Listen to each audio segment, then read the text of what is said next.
and welcome back to Shadows over Ravenloft. I almost said Raidenloft. River gear. Oh, some announcements. Oh, some announcements before we begin. As per always, you guys have Apple Podcasts, Spotify, or Podbean. You can go check out Mix of Monstrosities, listen to all of Beneath the Tide and all of Demystifying DMing, and have a wonderful time doing so. What else? I believe starting next Wednesday, we're done doing one shots at 7 p.m. Eastern Time. We're going to be moving our game on Wednesdays up to, before Beneath the Tide, up to 8 p.m. Eastern Time. And that one will be running about an hour and a half, so that one won't be going too long. And we're going to be doing our Wildmount campaign in that slot. So based on how things go, that could be starting next week. And then once our Sunday 10:30 game Descend into Avernus finishes, we're going to be doing a Digimon game. Because why not? So stay tuned for that as well. It's going to be silly. Yeah. So without further ado, the last time we played Ravenloft, you guys continued your kind of adventure through Nedregard Keep and fought a bunch of animated armor as your introduction inside the keep. Fought the animated armor, wandered around briefly, and encountered a bone claw inside a throne room after activating the strange panel behind the throne and finding what looked like a strange hourglass. And after touching the hourglass disintegrated and seemed to change something on the ground floor of the keep, in which animated the skeleton sitting in the throne, which turned out to be a bone claw. And after a pretty gnarly encounter with that bone claw, nearly kidnapping Ophelia and devouring Ophelia in a dark corridor, the party eventually killed the bone claw. And I rolled something on my end to see what happens after that happens, which we might find out this week. And the party went into the room that was adjacent from where Ophelia was nearly devoured, and encountered a clutch of shadowy spider eggs and shadow spiders. After fighting these shadow spiders, very harrowing, Una was strength drained to nothing by these shadow spiders and ultimately perished as Bernard finished off the last of these spiders. With Una dead on the ground, Bell arrived to claim his soul that was, well, changed to Una's on the contract. And before Bell could take Una down to the Nine Hells, Nesla offered up his soul instead. And agreeing, Bell grabbed Nesla and the two of them, well, and he pulled Nesla down into the Nine Hells while Nesla said his goodbyes. Una came back to life as per her little curse that she has in the body of a dwarf. So thankfully, Una now has dark vision. And as Nesla's body is pulled beneath the floor and the fire of the Nine Hells disappears, that's where we're going to pick up the session, with Una and Ophelia kind of standing there. Bernard still very much keen on hunting down that shard of the Sun Sword. Bernard's moving.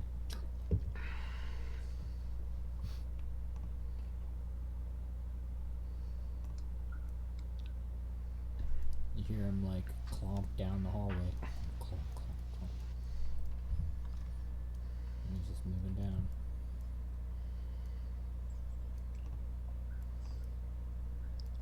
Are you okay, Una?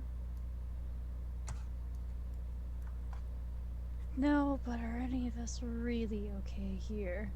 And she just like sits on the floor, just kind of like sitting there, looking where like Nesla got dragged down. Okay.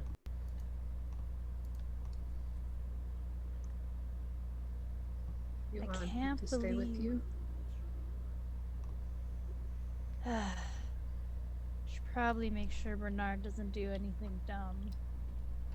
Bernard will be fine. He can take a few hits. You might knock some sense into him.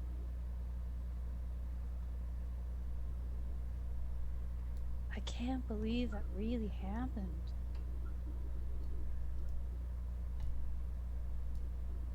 Like, Did not expect him to do it, but makes sense.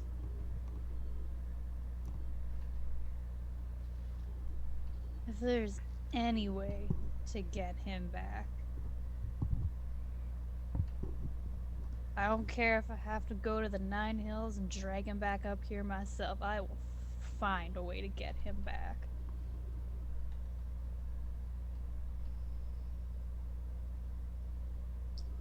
You I got will that do all that I fancy. can to help you. You got that fancy dancy library, don't you, Ophelia?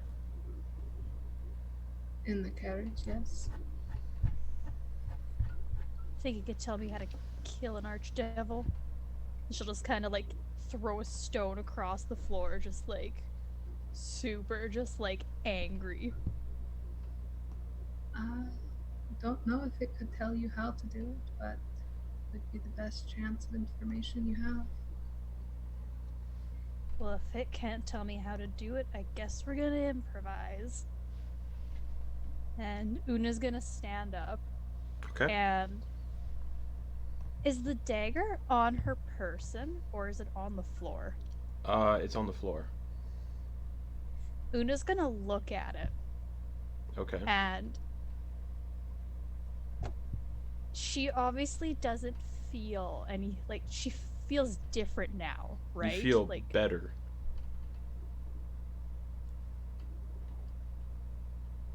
she's gonna turn to Ophelia and be like, do you think Belle made a comment about watching what I touch? Think I should pick up that dagger again?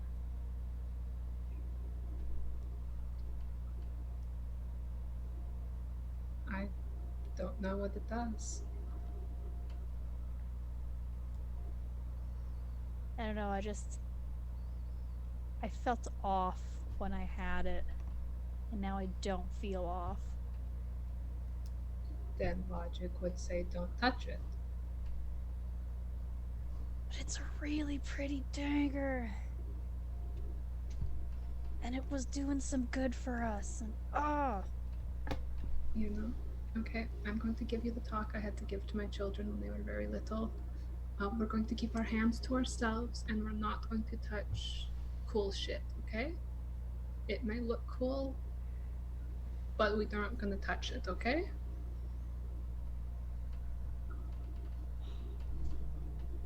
But what if I just take it so I can kill Belle with it? If you can take it without touching it.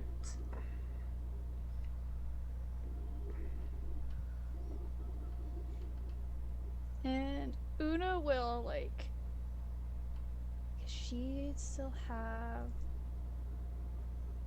the Cape of the Montebank. Now it's shrunk down from 8 feet to like however tall Yeah. she is now.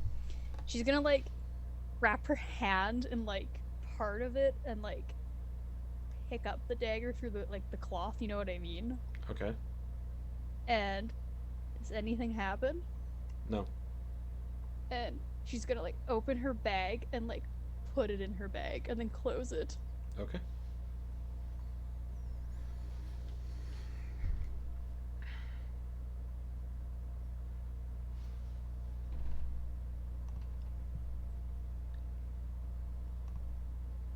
I just wish I would have had something from Nesla. You know? Maybe he left something in the carriage. I don't need that jar of cinnamon that Una's gonna let off. And Una's gonna let out like one of those like awkward laughs that you get in like inappropriate moments. Like me at funerals. Yeah. And then Una's just gonna look to Ophelia, and then she's just gonna like randomly start giving her a hug, just like a big old squeeze, like, and just like no words, just like a big hug. Celia will hug back, pat her back, and just be okay. Okay. And then like Una will like get out of the hug, Mm-hmm. just kind of like wipe off like a silent tear and be like, Nesla would want us to just keep going. Make sure that we get out of here alive.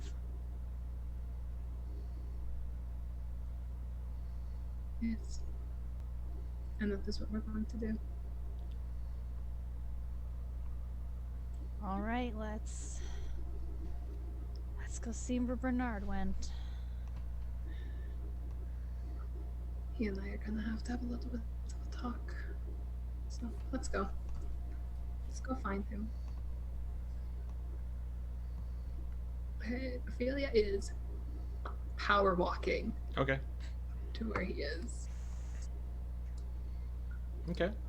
Bernard, what are you up to?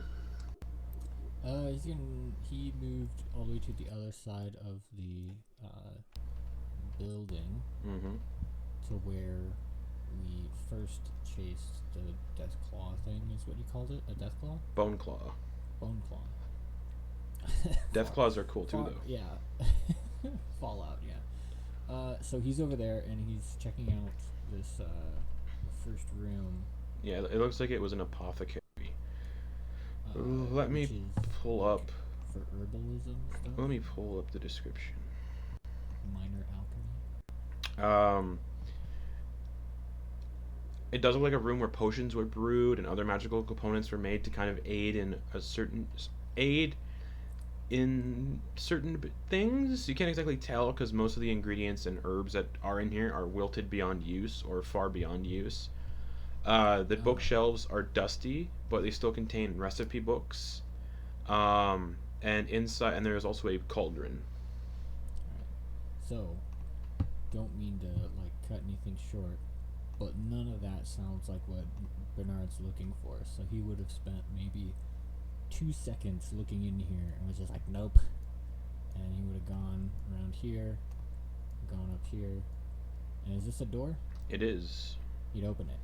It's locked. He'd move on. Okay.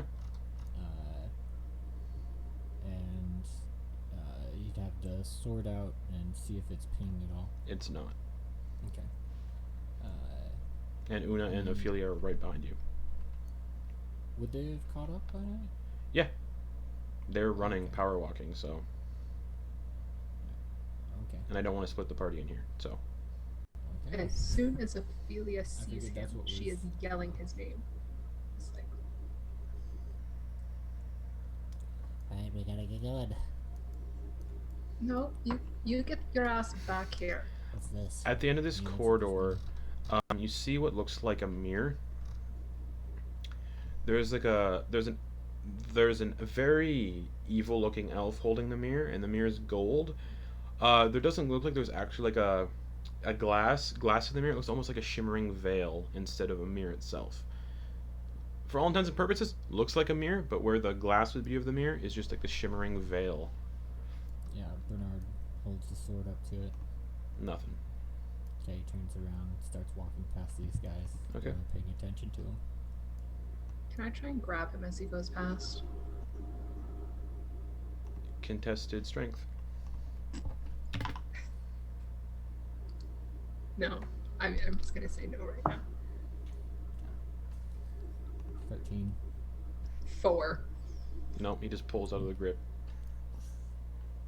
And he'll check the 2 doors to the south. They are unlocked. Okay, he'll open the first one then. Okay. What I got here? You open it, and it looks like it is a library full of bookshelves, books, a desk. Holds up the sword. Nope. Nothing. While Bernard was going, Una stopped to take a look at the mirror. Okay. Did she see anything weird? Are you proficient in Arcana? No. Nope. There is a shimmering veil in the middle of it, though. She's gonna take one of her crossbow bolts out Okay. poke it with the end of it. Nothing happens. Does it like into it? Yeah, it just goes into the veil and nothing happens. Then she puts it back in her bag, and she goes to run back to see where the rest of them went. Okay. Bernard's still moving. Okay. You need to stop. Is there like any like rocks or anything on the ground? Probably. This place is pretty like derelict. Can Una try to grab one and just kind of like hit Bernard, like not to like cause damage, just be like, "Hey, like, fucker," like, kind of thing. Improvised weapon check. So just roll a d20 because I don't believe you have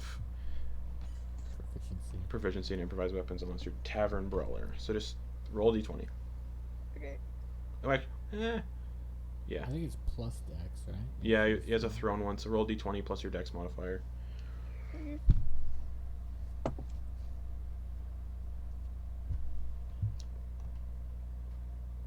22. That's my AC. So it pings Bernard in the back of the head, this little tiny stone. Just Dang it. Stop kidding around. He's just gonna You keep stop moving. kidding around. Stop. The fuck back here. None of you guys matter. The only thing that matters is the mission. So he's gonna check up here. Where you see a door to the left. Over here. Yep. Okay, he's gonna open that. Unlocked, so you open it, and you just see a broken and bent brass cage inside. He looks in. Does he see anything else? Nope. Okay, release.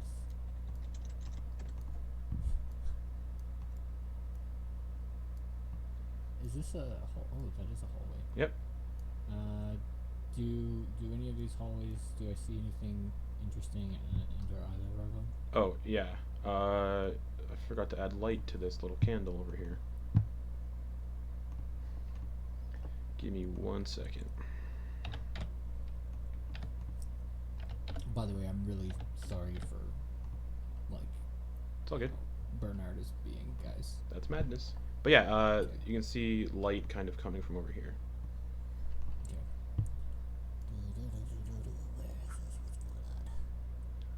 And you see like there's like a little table with a skull sitting on it, and there's a candle kind of embedded in the top of the skull. Sword? Nothing? Nope. Doesn't matter then. Yeah, he's gonna keep moving. Ophelia, how do we get him out of this?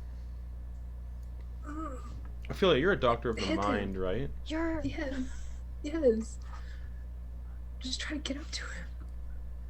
Is there anything You would have noticed this happened right after he kind of looked in that book. Mm-hmm. Bernard, when you get to there, if you're looking for something, give me an investigation check or perception. Your choice. Okay. Investigation. Natural 20 plus 9. There's a secret door right here. Ooh, neat. And he opens it. Okay. Inside is just a small room with a chest in it. The chest looks like it's made of lead. Holds up the sword. Doesn't see anything, but he sees the lead. Yes, it wouldn't ping if it was inside something made of lead. And then he hits the lock with his... If there's a lock, is there a lock or a latch? It is locked. What kind of lock? Just a standard iron lock. Like padlock? Yeah. Or a lock, like Padlock. embedded inside? Padlock. Padlock? He's gonna hack at the lock. Attack roll.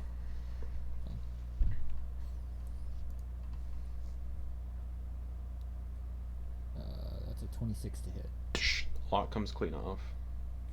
As he did that, Una just had her thieves' tools out, looking at Ophelia, just like mouthing, like, "What the hell?"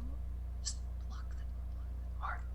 And then he'll use the sword to open the chest. Alright, inside you see a greatsword with a black blade that has an otherworldly sheen to it, a suit of armor made from scorpion chitin, a smooth rainbow-colored stone, a 60-foot silk rope, a broom, 500 gold pieces, and 4 potions of greater healing. And that's it. That's neat. Bernard doesn't care about any of that. Man. No, we're blocking the door. We're They're blocking blocking the the door. door. The door. He's You're gonna. blocking the fucking door. He's gonna try and push by him. Come on, guys, we gotta keep moving. Ophelia, No. It's not here. you would know Yes. that he's suffering some form of madness. So if you have any restoration spells, it would work. Wild look in his eyes. I don't have any restoration magic right now. Then nothing's gonna work. Okay. Heal. No, that wouldn't work. Nope. No, I don't have any. It's madness only restoration, or until his goal is complete. Doesn't heal have that effect of It's just heal is kind just of acting as heal a is lesser just heal is restoration just too? 70 hit points, Okay, cool. Thanks. I believe. What's the extra stuff? Ends blindness, deafness, and any diseases. Oh, okay. Yeah. I So figured it was like a lesser restoration as well. So, all right. Come on, guys, move. Blocking them. No. All right. He's just gonna like push him out of the way like a curtain. He's just gonna part them. contested strength checks from everybody then. Is that fair? I have a That is 4 so in not strength fair. right now.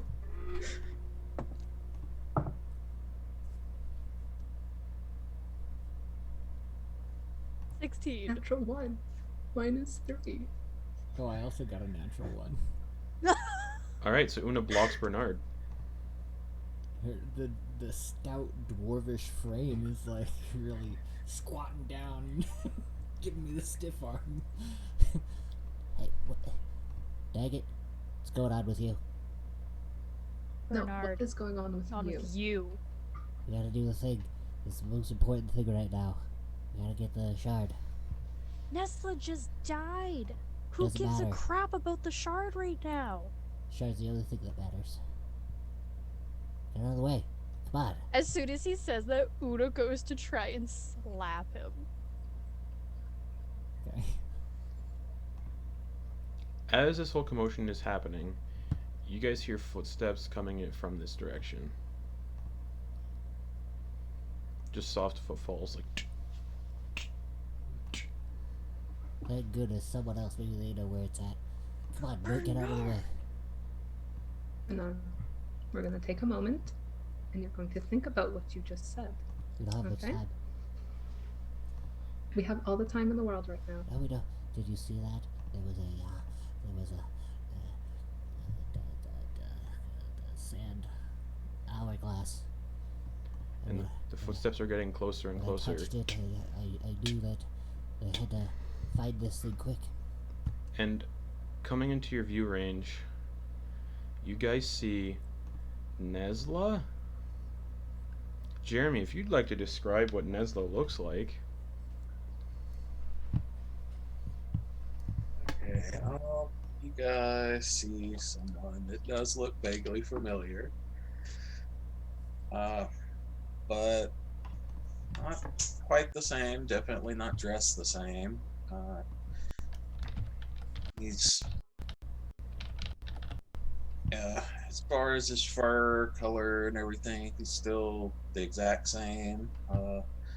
But now he's scarred up quite a bit.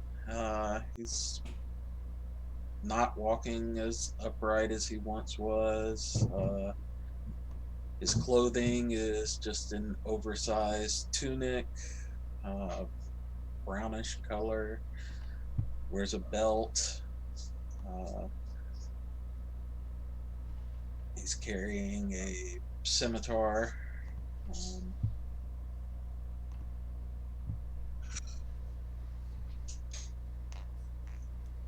Yeah, not quite the proud monk that you know.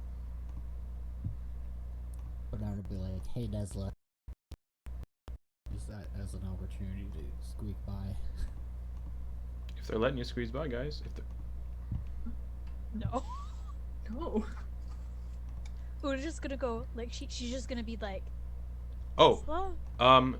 the sword pings now, though. Right Where's it at? at Nesla. Alright, buddy, hand it over. Can I get by yet? If they're gonna let you. No, you're in timeout right now. No. Go sit in the corner. No, this is the most important thing. He's gonna. See them yet? Yeah, you see them. If he could light me up on roll 20. Oh yeah, sorry. For some reason, you did not have any light. Yeah, and I will stop dead in my tracks and look at you all confused. Grab my sword.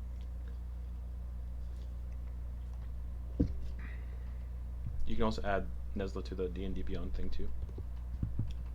Whenever you're ready.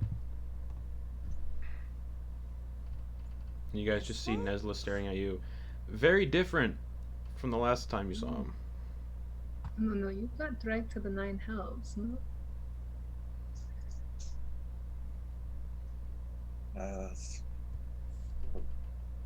What are you talking about?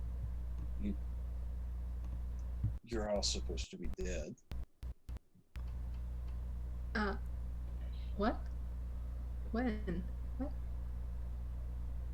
Nesla? Luna? I feel it.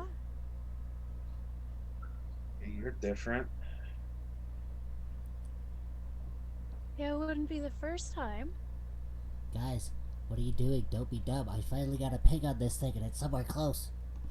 Bernard, chill out. Go sit in the corner, please. No, Yes. no. Don't make me make you. This is very important. It's the most important thing in the world. Udo like puts finger up to his mouth to try, well, like symbolically, like to shush him.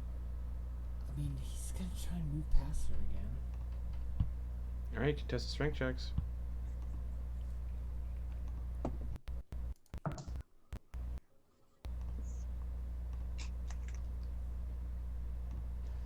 Dirty 20. Damn it, 19. Or Nope, you push past him. Anyway, nice to have you back, Nesla. Excuse me. And I'll like try to squeak by him. And while like holding the thing out. Yeah, it's pinging right behind you at Nesla. Wait. And so he's got, you see this big guy walking towards you with two swords out, but not like in an aggressive fashion, just like. And he's just like, alright, wait, what's going on here? Hey, do you have this thing? Do you have this thing? And I'm going to draw my scimitar and take a few steps back. You're not real. I think I am. I'm pretty sure I am. Anyway, that doesn't matter. I need the shard if you got it. How did you escape Bell, Nesla? You had a contract. Don't know what you're talking about. okay, why don't you tell us where you came from? Obviously, our stories aren't lining up. So share your side. Where did you come from?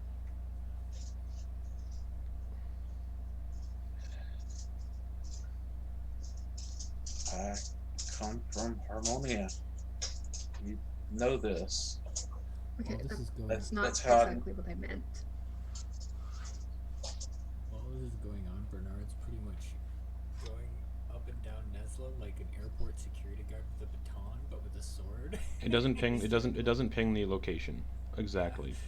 But I'm just saying, like, this is what's happening while this conversation is going. Yeah, Bernard's just like, where is it? Go on. I'm keeping you at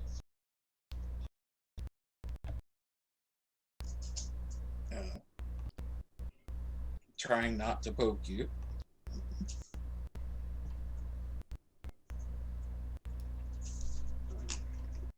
And trying to have conversation with Ophelia, but still paying attention to you. How did we die to you? Uh, you you were snatched by a creature. Um, Not sure exactly what it was, but by the time Bernard and I caught up to you, you had already died.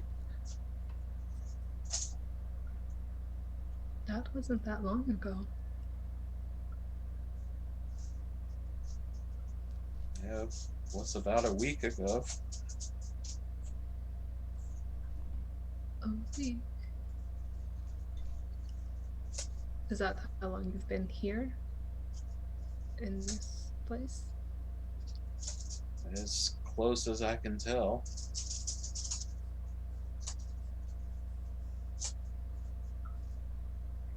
Hmm.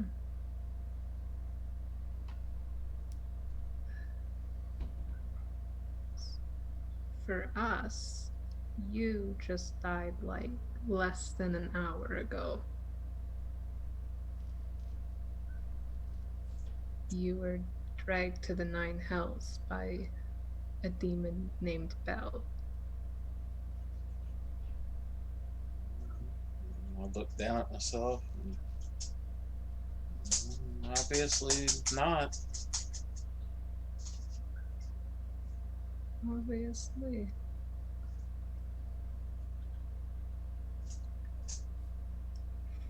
Just so I can get him off your back, do you have the shard? Do you have any of the shards?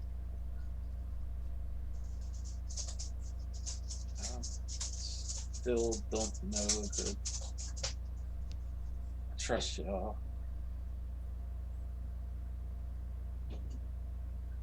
What would it take to get you to trust us? I don't know. And Is it why does Bernard have the sword? The sword? He's always had the sword.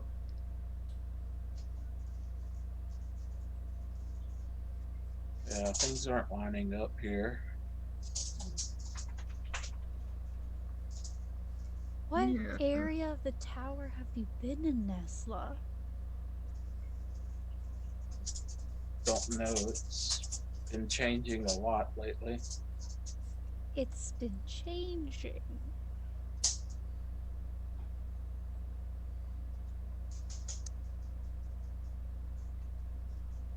And it was just like looking him up and down, just being like, that's Nesla, but it ain't, but it is. nah, guys? This isn't Nesla, it's something else.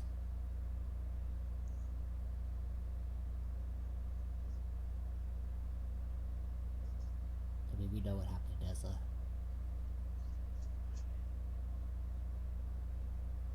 We Do we also even know we also know I've come back from the dead multiple times, so this wouldn't be the strangest thing, Bernard. Yeah, I mean, when it comes to Didn't soul,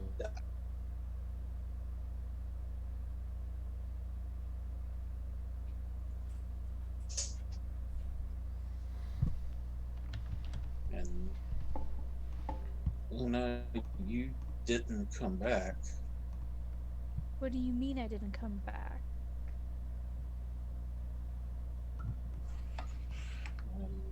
You died. You didn't come back. Well, when did I die?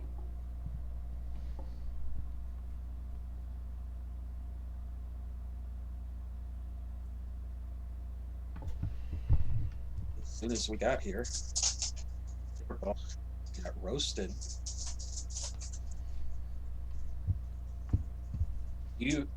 I would understand why you're different now if it was delayed or something, but these two, I don't know.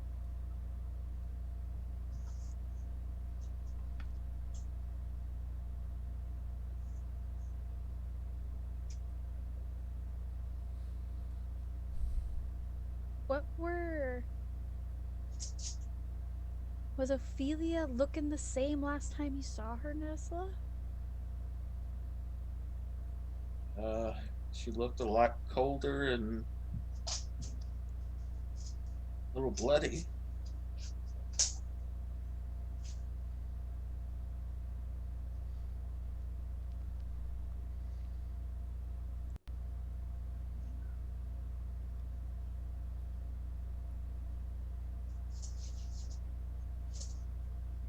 Seeing as how Nesla said that he didn't quite trust us yet, Yeah.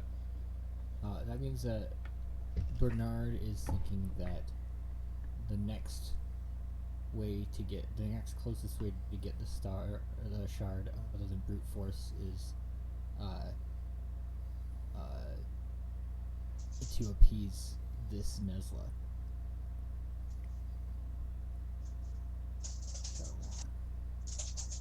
So, what can we do? What can I do to, what can we do to have you trust us? What's going on?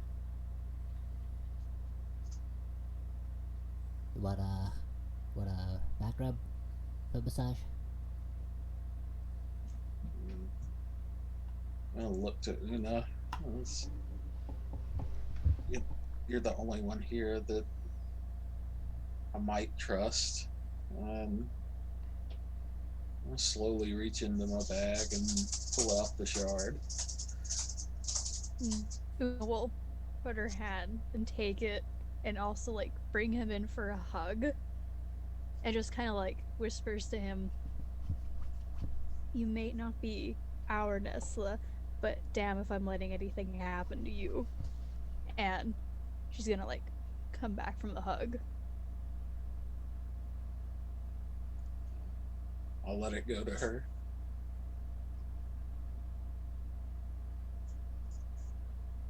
She just like looking it over and just like looks towards Ophelia first. Can I have the shard, please?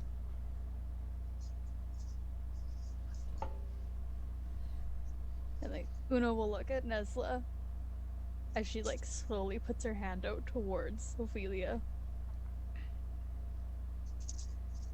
and gives it to Ophelia. All right. Thank you.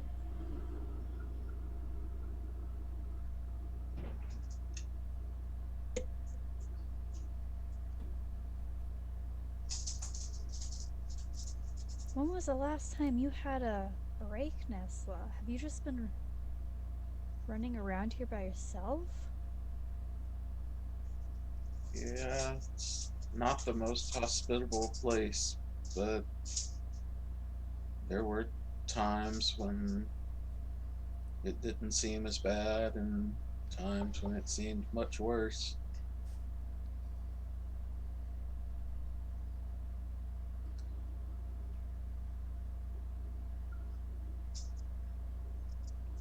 Have you found any safe-ish place in here? Not that stayed safe for very long. If we got the shard, let's just go.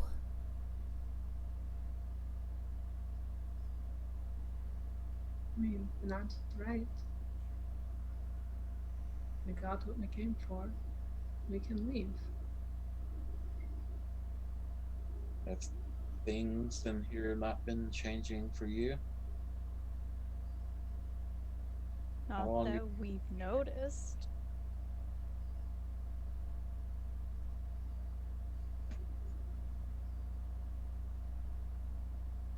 you believe I was here just a little while ago? How long have you been here?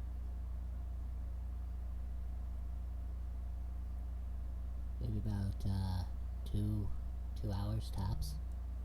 No, we took a break, didn't we? Slept in the fire. Yeah, you guys took a long rest in the fire room. Oh, right.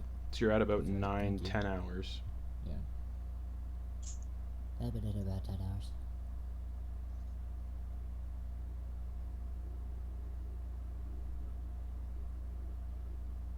So Bernard, I can understand why you're not dead yet. That's because I'm big.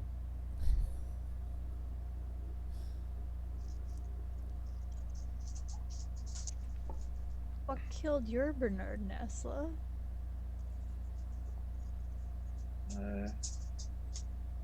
Not sure. We got separated. He was kind of acting like he is now for the shard and wandered off. When I finally found him, he was dead and looked like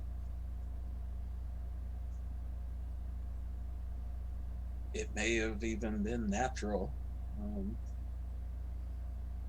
At this point, Bernard isn't paying attention. He's got the broken sun sword out, and he's like pointing it non-aggressively towards Ophelia to hope to like try and magnetize the shard that's in her possession, and he's just like,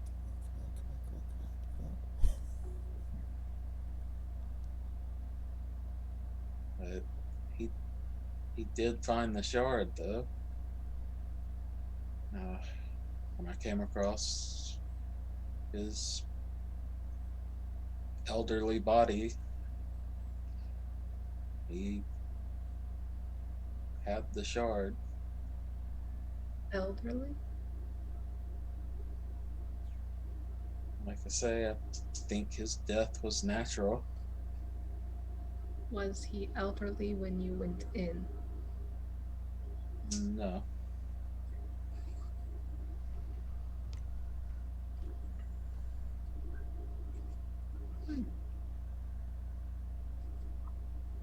I vote maybe we should continue this conversation outside if we can find the outside.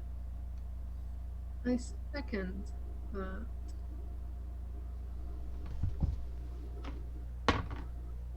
So you guys are standing here. This place was derelict when you entered, but it slowly looks like it's shifting and not becoming derelict anymore, and almost like it's looking brand new. The dust is vanishing. Walls are kind of repairing themselves. Portraits are getting hung back on the walls by themselves.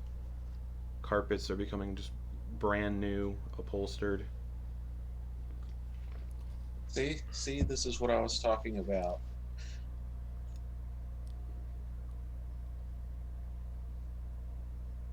Justin. Yeah.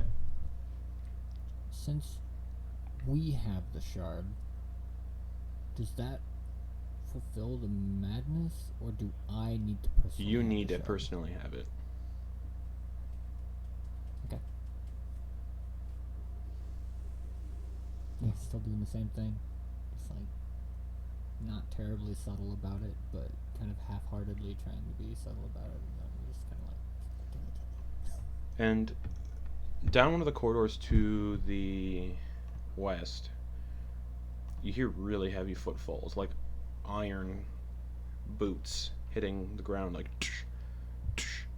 And Nezla, those footfalls are very familiar to you, of a person you've been avoiding while you've been in here for the last week or so. Oh, no, that's not good. Yeah, I'm going to second getting out of here. Then let's go, guys. Did you guys grab the stuff in that chest or no? They did not. Oh shit, we have time to grab it? You don't know. You just hear heavy footfalls. The chest is in the room behind you guys. You hear the footfalls coming though. Get it. Go. Get it or go? Go get and it. get it. Okay, Go Una's get ready. it. And there I are keep two. trying to There get are through two. There are two closed windows immediately behind you guys. Just Una just grabbing all the shit in the chest and trying to stuff it in her bag. okay. Yeah, Bernard's right up on Ophelia. None of that other stuff matters. Come on, give it to me. Nesla. One position. What? Come on, come on. Which way are Get the here. We're talking about it. footsteps? Right here. About around the corner. Would we all fit through the windows? Yeah, but they're currently closed. Una opens the window up. Okay?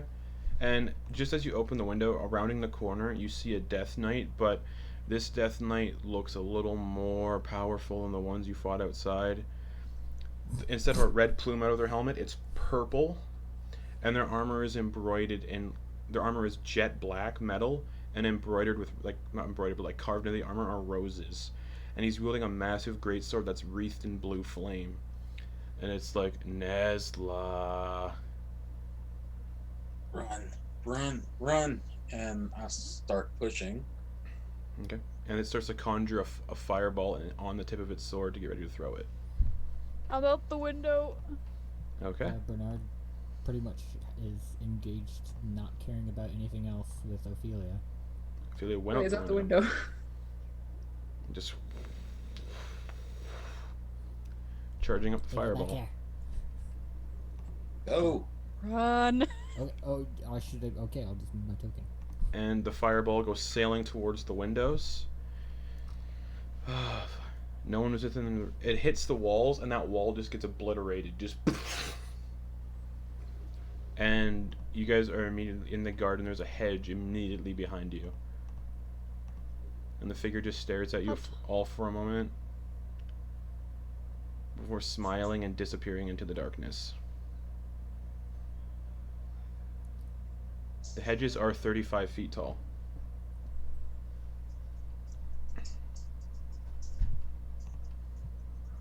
And you would remember that this keep is built on the side of a cliff, so on the other side of that hedge is most likely just a sheer cliff drop. Dr. Bauer, come on. Give it to me. So if you guys don't go back in the keep, we do not The need this carriage map can anymore. fit through here, right? No.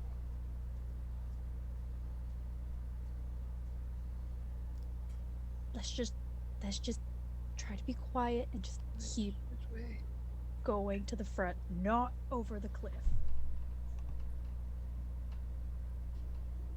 Come on. Give me a shot. Come on. Dr. Bauer, let's go. Come on. Give it to me. Okay, but we are going to talk about this whenever we get the break, okay? Whatever. Yeah. It's fine. Yeah. Give it to I me. need Come on. I need to hear you say. I need to hear you say that you agree. Yeah. Yeah. If that'll get me the shard. Yeah. I agree. Say it. Say the words. If you give me the shard, I agree to talk about this thing later. Whatever it is. Let's go. Thank you. Thanks. And then she'll give him the shard and then follow. As soon as you get the shard, Bernard, the sun attaches to the sun sword and your madness goes away. Oh. No. Okay? Lock it up. We're leaving. Lock it down. We're leaving. I'm sorry. And We're gonna shadows talk about it later. shadows start to encompass the entirety of the keep. Just Let's go. And Una's like pulling on like Nesla's sleeve, like, let's Okay. go. so you guys don't need the map anymore technically, because that's it for the encounters if you don't go back in. So I'm closing roll 20, so it does not kill my CPU. And yeah, just the shadow starts swirling around the keep, just Yeah, I'm staying with Una because I'm still not certain about the other two. okay. Bernard is like holding his chest because of the like he's like feeling all of the stuff at once from that moment, like when Nesla kind of gave himself for Una and him not like doing anything about it. He's kind of just feeling all that at once. And he's like, you see him kind of just like making really pathetic sobbing sounds behind all of you as you're like moving. Bernard, don't be so loud. And Una like turns around and kind of like gives like dagger eyes towards him. You guys hear galloping horses coming behind you as well. Run, run, run, run, Okay, run. We gotta run. Lock it down. Let's go. And rounding the side of the keep where you guys just were are two death knights, the surviving two death knights astride horses, undead horses, just chasing, just. And one is yelling, "Lord Soth wants your heads." We're running if we're trying to get to an exit out of here. All right, you can get to the garden gates. They're on horseback, so they're on your ass. Yeah. They're catching up relatively quickly. Just. The shadows are still swirling around the keep, and then the shadows burst forth like an explosion. I need everybody to make dexterity saving throws. Ooh, nice. Ooh, and I bet that just shared that audio, didn't it? Nope.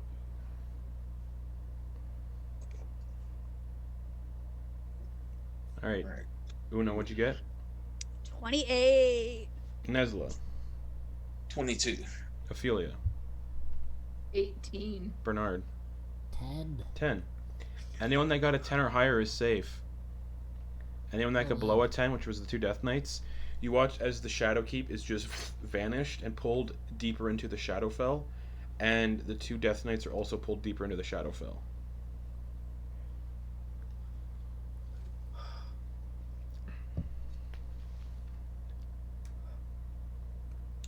But now that the keep is gone, the creatures that lie in the garden are awake.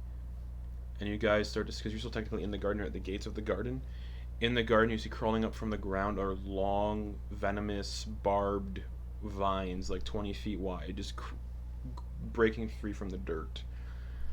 Bernard's gonna put the sun sword away and pull out a shield. Okay.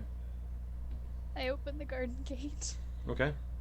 And we're going through the garden gate and we're just going. Okay, Una starts running down the road. Just. Does she have all that? Yeah. Yeah. Hey, Look at her, the rogue actually doing rogue shit, having loot. And where the keep was, that Shadowfell portal kind of returns and starts to writhe a little bit. And stepping out of that portal of the Shadowfell, you see two individuals. One is a massive winged demon with a bone-like helmet, and it's holding a wand, and the wand looks like it's also a mace with a big skull attached to the end of it. And it's looking right at Ophelia with a smile. Almost like there's like recognition there a little bit. And standing beside the massive sort of demon is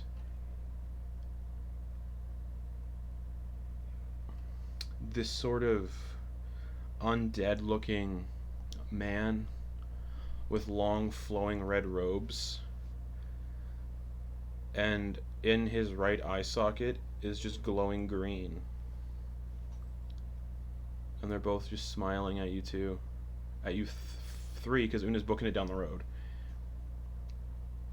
And the withered, balding, undead looking man just smiles, and you see he's holding in his hands that book that Bernard had in the keep that he dropped, and this individual's holding it and smiling, and the demon just says, "Hello, Ophelia," before the two of them just teleport away. And Ophelia, because of your link earlier, you would know that to be Tenebris, also known as Orcus, one of the dark powers. Would Bernard's knowledge of history or anything like that, like, would he have seen any pictures or read any descriptions about these figures before?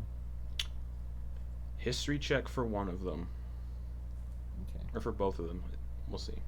Well, So same roll. separate No, history no, checks? same one. But 19. 19. Uh, no, because any history of them was not published pictures or anything of what they looked like, Secrets. and they both just teleport away. Una's has like looked behind her to see that like they haven't run, like follow her. She's like stopped. She just kind of yelled like, "Guys, what are you waiting And the thorns for?" are still bursting out of the ground, and one of the thorns is going to make an attack against Ophelia. Oh, natural 20. Hey, lay it on me, fam. 21 points of bludgeoning damage, and 4 points of poison damage as this tentacle, this massive vine just slams into She you. still has like 1 strength, doesn't she? I have 4 strength, Yep. by the way, and 9 hit points. Let's fucking go. I was like, dang, get off her. Yeah. And then more of these vines start bursting out of the ground, like. Yeah, if they're bursting around like these other people, he's gonna step in the way and start hacking them all. Okay. It looks like you're gonna be overwhelmed very shortly. Get out of here. Go. Come on. Get moving. You come too. Yeah, but Julia's come on, I'm fucking not it. letting you get hit again. Just go. Nesla! Yeah, as soon as I see Ophelia's free, I'm running. Okay. Yeah, It will make so as you guys are running. One of the ones will make an attack of opportunity because they got reach. That's a miss. It lunges towards the Nesla ducks. And the one for Ophelia is a 3 to hit. So, Ooh. and there's about 10 of these vines now just popped up all around Bernard, just writhing in the air. Sweet. I'll use my action to disengage and get out of there. All right, they all slam down as soon as you just dart away, just, and then they just all slink back into the earth. And as you guys are running away down the road, you hear a tremor in the distance, like a big tremor, like an earthquake almost. And on the cliff face, you see where the hedges were in the ground. The hedges start to get risen up out of the ground, and a gargantuan-sized, almost plant-like creature pulls itself off of the cliff face, and it looks like it's maybe thoracic-sized, and covered in just hundreds of these long, massive, thick, barbed vines. And it lets out a bellowing roar, and then just wings burst out of its back, and it flies straight up into the sky and disappears. I imagine the wings beating creates like. Yeah, as the wings beat, the trees, like all the trees in the vicinity, bend like a hurricane. Just go through the trees, just all bend and snap and break off. And I need everybody actually just to make strength saving throws. There we go. Oh, Yeah, let's go. DC is 25. Well, I got a 1. I can't eat the 17. God damn it. 18. So you're all just. Oh, sorry, Nesla, what'd you get? Yeah, 10. Yeah. You're all knocked to the ground, but it's not enough to cause damage, and it just up into the air and disappears. The biggest creature any of you have ever seen. It's like Yeah. a little bigger than a Tarrasque, so it's to get a kind of an idea. Tarrasques are about 50 to 100 feet tall, roughly. This thing was maybe 250. Like it was encased in an entire cliff, and it just went. So this is like kind of almost beyond comprehension. Like we Essentially. almost can't even process how big Yeah. this thing actually is. And as it's Scale just as it's doesn't make sense. bursting free, there's like black and green energy writhing around it. The kind of very same energy that was writhing around that arm Ophelia had. Oh. We love this. So Ophelia, you could probably put 2 and 2 together and kind of figure out that creature's under the control of Tenebris. Mm-hmm. And now we have introduced the BBEG into this campaign. Anyways, what are you guys doing? Wowzers. And yeah, that cliff has just been torn asunder, and there's nothing left of where that cliff was. No, wow, yeah, wow, we made it.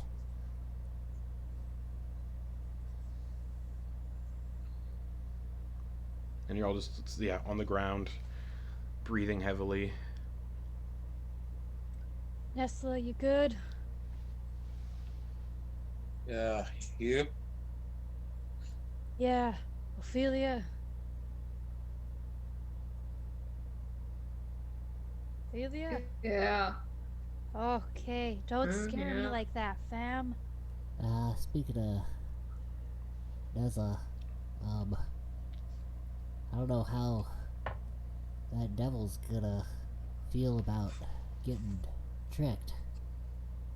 Unless Nesla's got two different souls floating around. What is this? Y'all keep talking about a devil.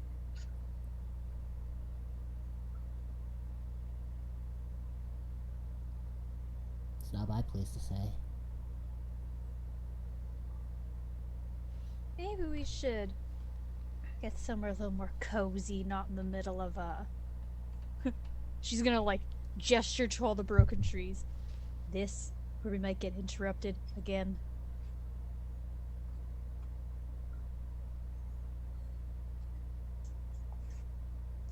Do you guys want to go try to find that hidey hole again? Where I accidentally started all this crap with Belle? Yeah, I mean, yeah, if you guys are. Yeah. Could be Yeah, relatively safe. I think it's actually. Hold on a second. And he's just gonna try and gauge what time of day it is and how long it's been since they've actually slept. Uh, you guys took Oh a wait, long. it was only the 10 hours. You guys had a long rest like an hour ago. Yeah, that's right. Or wait, no, because everyone's. Yeah, no, yeah, long rest, and then you went and fought. No, yes, yeah, No, we long had a rest, long and then there was rest, the bone yeah. claw, and then the shadow spiders. Yeah, for some reason, yeah, we had a long rest right when we got inside there. Hi. Yeah. And a long rest doesn't have to be sleeping; it's just 8 hours of downtime. So. Well, yeah, we should definitely, some of us need to patch up and see to certain things. Would Ophelia's carriage make it down through here? Or it doesn't got those 4x4 axles going on it? It would fit. This is a road, so it would fit down this road. You guys are in the middle of the road that led up to the keep. That is now no longer there. And now we have a really weird pit / cliff. Yeah. What's this hidey hole?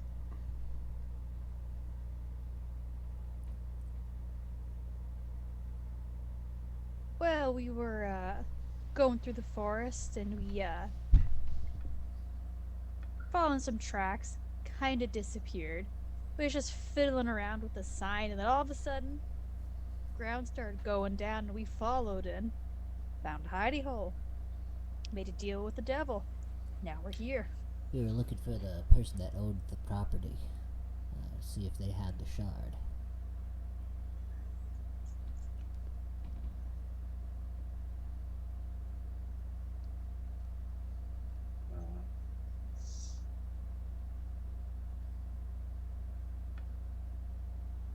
How did we all end up at the same place then? How did you end up at the keep?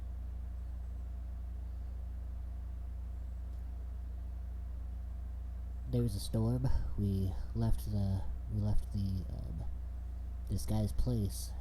It was a trapdoor or whatever. There was a storm, and we saw some other people get their heads chopped off, and as we were making our way, we ended up seeing the keep off in the distance through the lightning strikes, and just made our way towards it because that was the next place we needed to check for the shard.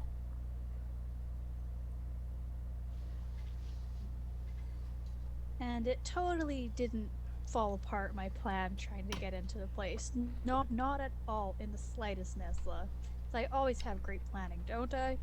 And like, Uda will try to like smack him in the arm, trying to like make a joke to see if like he'd laugh with his other Una like that.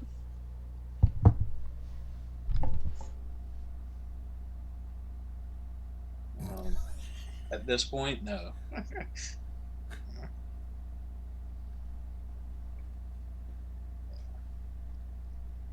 uh, okay, do you think this hole would be safe?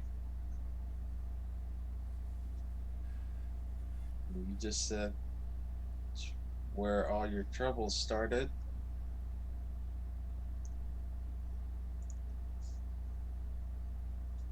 Just us, the wagon. Well, we don't. Yeah, we could just. I mean, as long as Dr. Bauer still has the wagon, we pop that out and just start heading off to the next thing. Could do that too.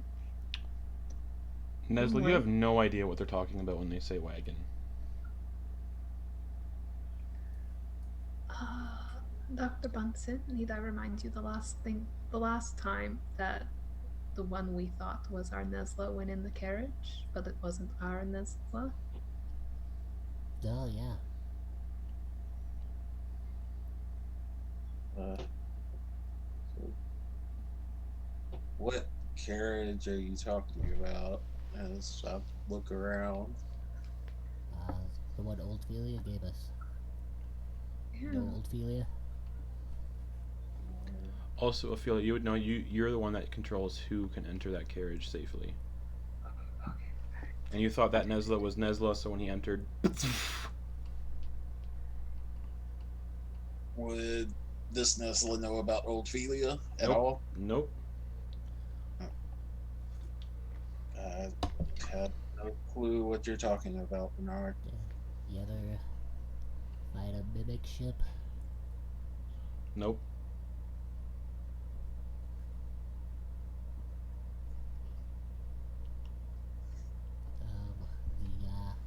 And Bernard, I guess, will see that there was no recognition there. About the Shadow Temple? Temple of the Night, I believe is what it was called. No. So how do you know us? I was working for Strahd and was told to come get you. And we came here looking for a shard. This is the first stop for you guys? Not the first stop, no.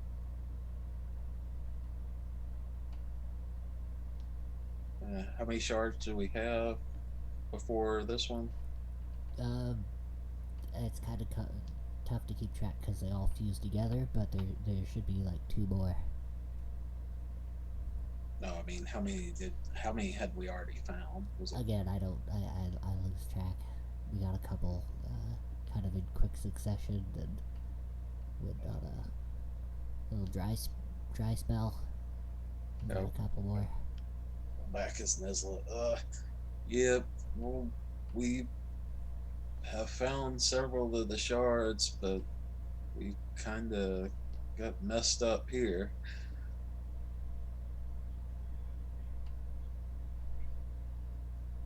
So did your Bernard? So your Bernard didn't have the sword.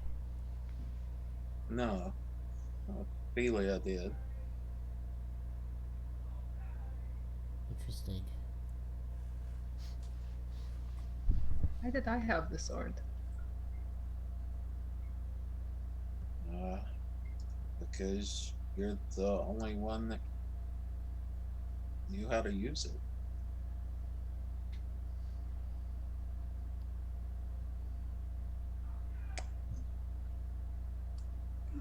I'm gonna open up the carriage now. Cool.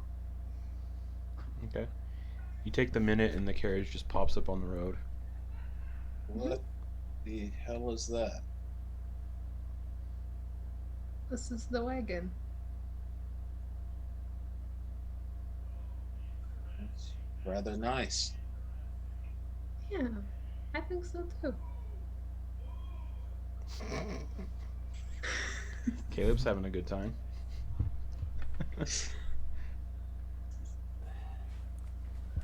I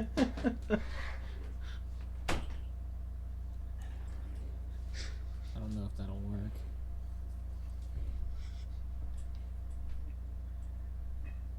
Yeah, the carriage is up.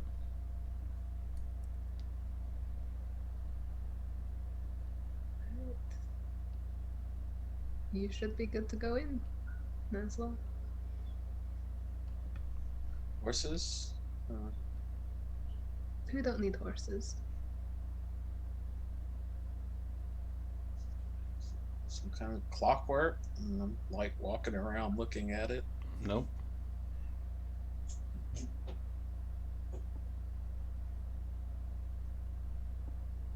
It's magic. Yeah, magic, buddy. Best I can tell.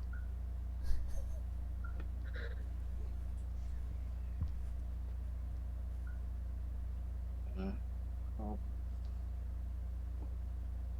Is the door open? No. You can open the door. After you. Alright. Ophelia will go open the door and walk in. I can reiterate what the loot was because you guys don't 100% know what it is. So, whenever you're going to look through it. But yeah, you open the door and go in. Stick my head in behind her. As Nesla sticks his head in. No. Nesla, you stick your head in perfectly safely and you're fine.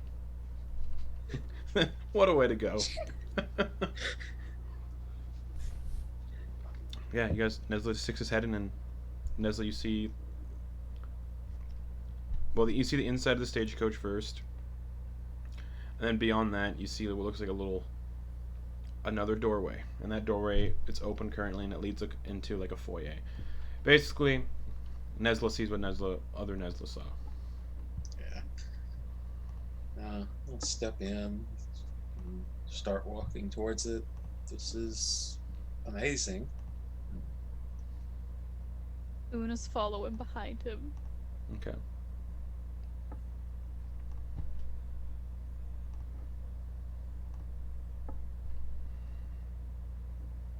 Do you want to see your room, Nesla? My room? Yeah, your room. We all have rooms here. I think you look like you could use a little rest in a comfier bed. Sure. Well, follow you. Then Una will lead him to where his door is. Okay. Is everybody in the carriage now? Okay.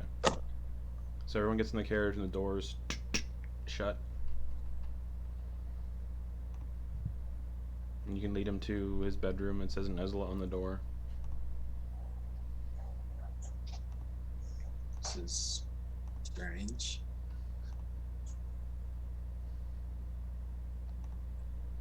Go on in. It's pretty nice in there. And it should have, if you left anything there, well, the other you.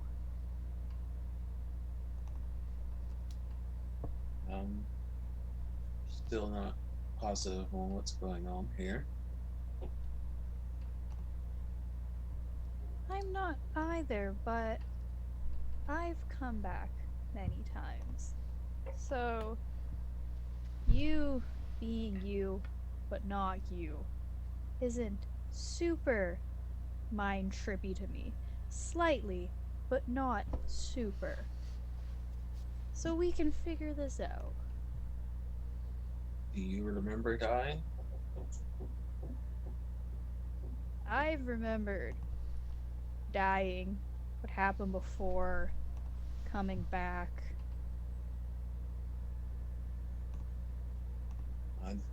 I don't remember dying. And something else, some funkiness is going on. And like, Una will gesture towards him to like open the door. Push it open. It's how Other Nesla left it. There's a jar of cinnamon on the table. It was brown sugar. That's what it was. Oh yeah, brown sugar. Yep, Sugar. there's a jar of just brown sugar on the table. There's a big bed.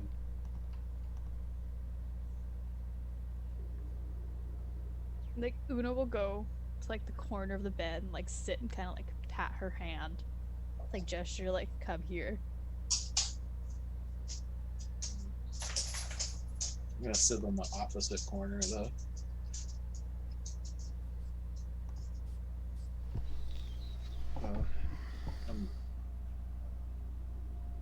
I'm still confused on how you all are back.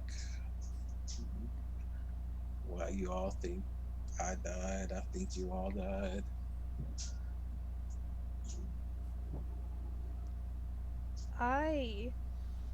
From all that I've experienced, with people dying, coming back, and all this, doesn't it doesn't spell that to me. Something else. I don't we've done some weird back in time stuff. Me, Ophelia, Bernard, and you. But you don't remember that. So I don't know if you're from a different time or something, and somehow you ended up in the castle, like the castle started doing the weird rebuilding thing.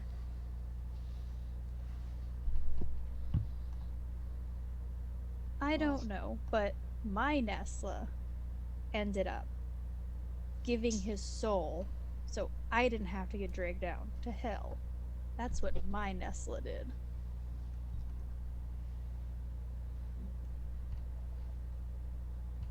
And after this adventure,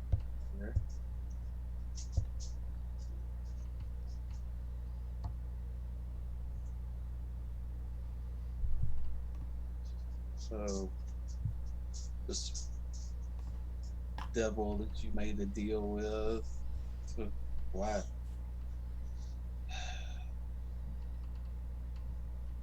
Your Nesla traded his soul for you.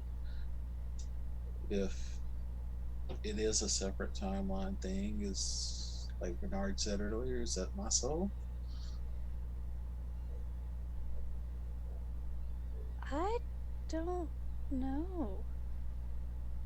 And like Una's gonna like rub her temples. And she's just like, first, I'm gonna make one thing clear to you, Nesla. I didn't want to sign that contract. It was an accident. And I didn't want you to give your soul up either. You chose it. And I'm grateful, but I'm sad.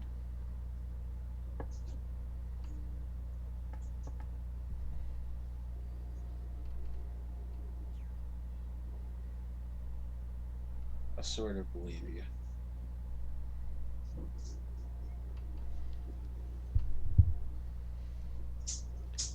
And like Una will like put her hand, one of her hands on his shoulder, and just be like,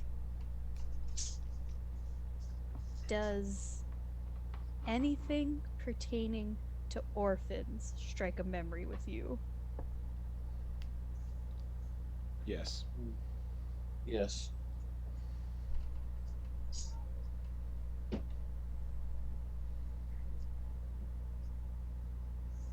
So that was the same with Nesla when he was with us.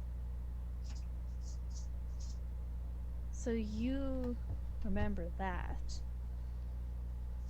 Interesting.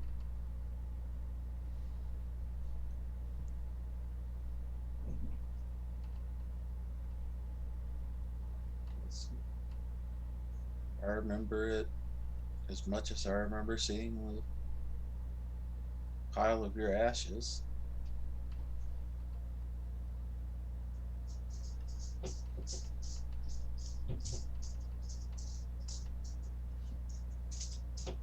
And Una is gonna like side hug.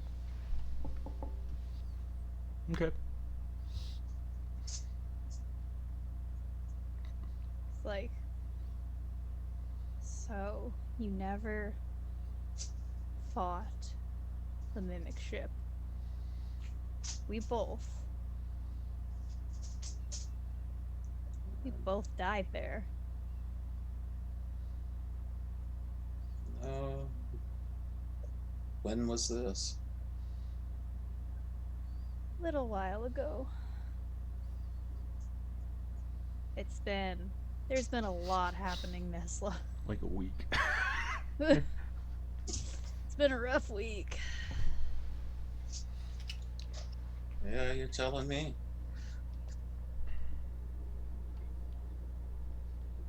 So you were stuck in that place for like a week. How? Hmm.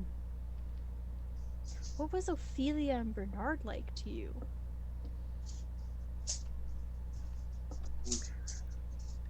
Well, uh,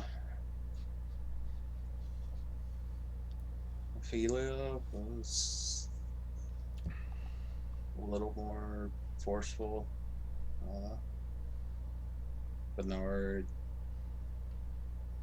uh, didn't seem quite as big. Uh, Definitely not as slow.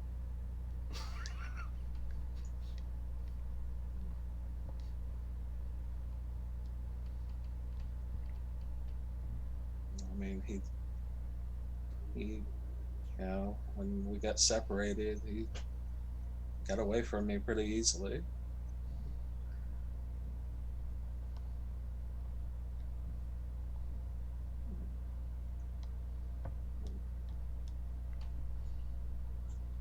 What was I like to you? Oh, you were a great healer. Uh, you, you helped me out a number of times. Hmm.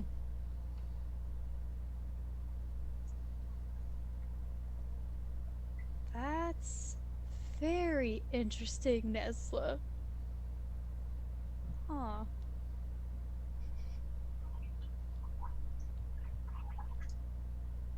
And like Una just kind of like she like kind of just like takes one of the plain dagger out of her bag Mm-hmm. and is just kind of like playing with it, and she's just kind of like thinking about what he's saying, and she's just like, here Ophelia is quite the doctor of a mind, not one with sharp pointy objects.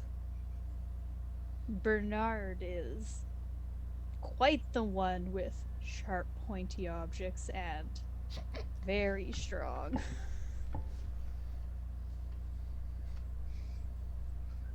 And what do you do? I went from a healer to, I guess, a bit of a sneaky thief.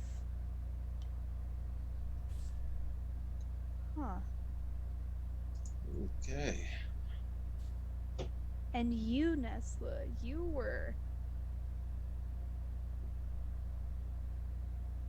you had this wonderful quarterstaff that you and Bernard fashioned together with this immovable rod in it, and it was quite ingenious. That was your go-to weapon. And you have a scimitar now. It's so strange just seeing you with it.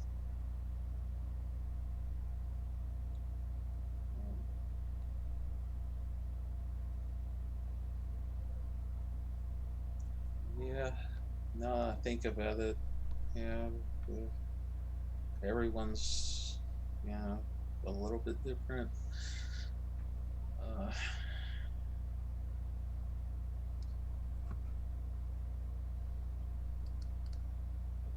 so, it, what what was the other me like?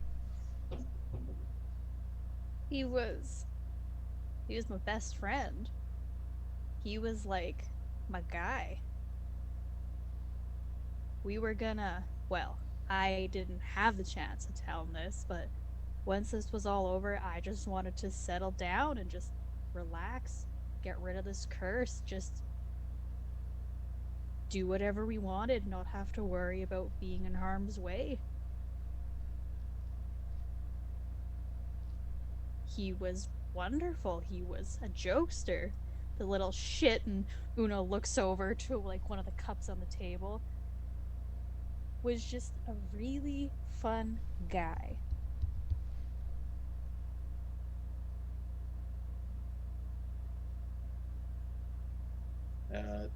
Definitely does not sound like me. And she like looks towards him and is just like, so how would you describe yourself? Um, Reserved. Uh,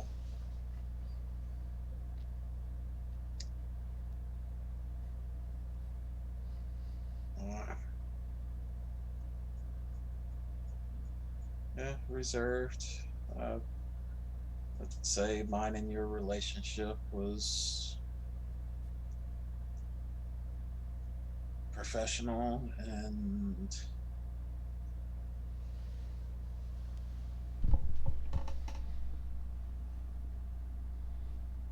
we had some fun moments, but uh, don't think I would have considered myself a fun guy.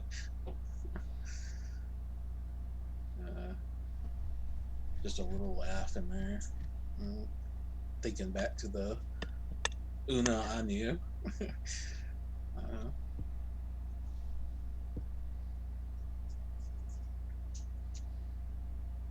So you're Una. This is a question. Was she quite the fish, if you know what I mean?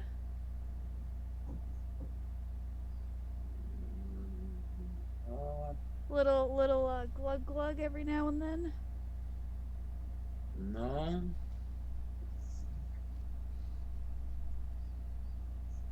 Yeah, that settles it. That huh. think she ever touched the stuff.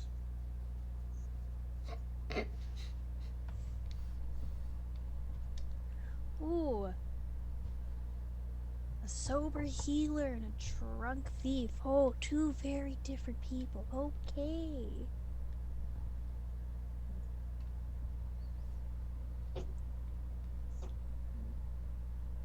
How are you feeling, Nesla? Like hearing us like talk to you when you thought you were dead. Like, are you okay? Well, at first I thought that maybe the tower was starting to mess with my mind, but unless I'm still in that tower talking to a wall, well, I very well maybe. Campaign ending. Uh, I guess there's something else going on here. Like you said, it's another timeline, maybe. Just because you're reunited with me, Ophelia, and Bernard doesn't mean you have to stay either, since it's not your Ophelia, Bernard, and I. As much as I want Nesla, my Nesla, I can't put that on you, Nesla.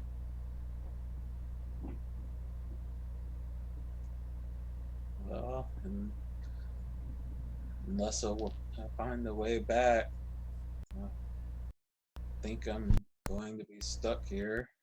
And from what you're telling me, I think that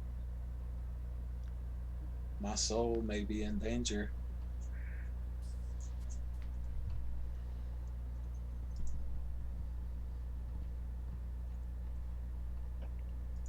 So, and she's looking towards like the scimitar that he's holding. Mm-hmm. The Nesla that I knew was quite the monk. Are you still? And Monk? she's like, yeah. No, that's Bernard.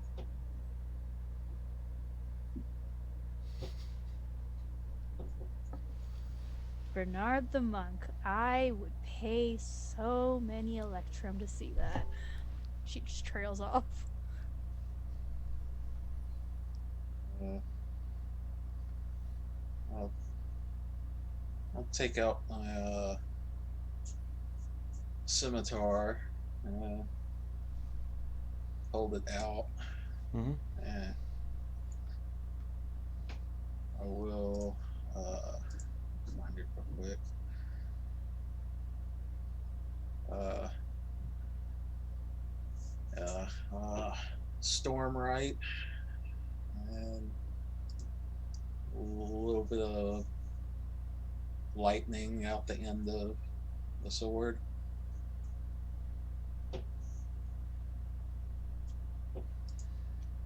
And Una's just like watching this, just like,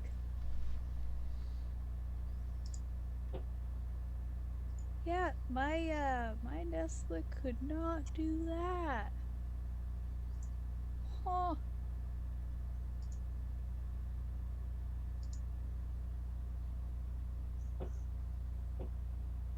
She's just like, what the hell?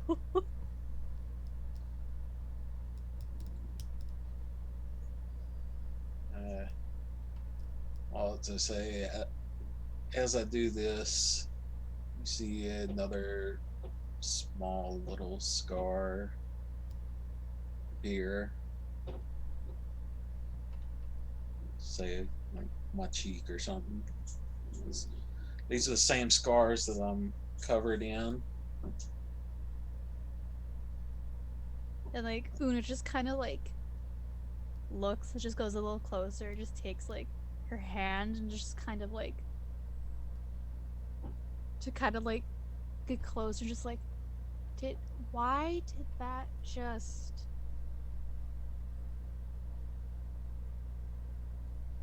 Nessa, what are you?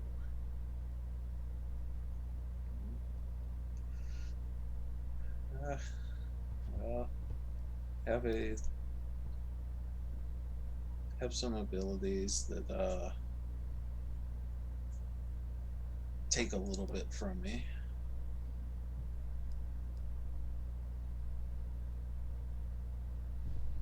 That's why you're covered in all of these scars? Most of them. A few of them I've gotten by others, but mostly they are self-inflicted. Huh.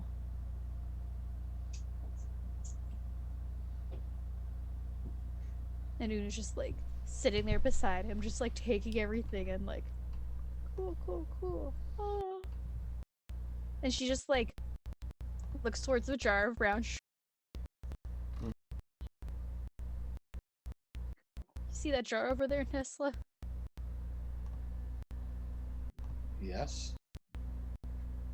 I ended up having to switch it with the stuff that was in there because my Nesla got a little too attached to whatever he was smoking.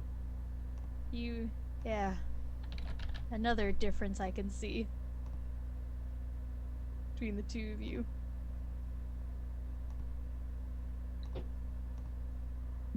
Okay.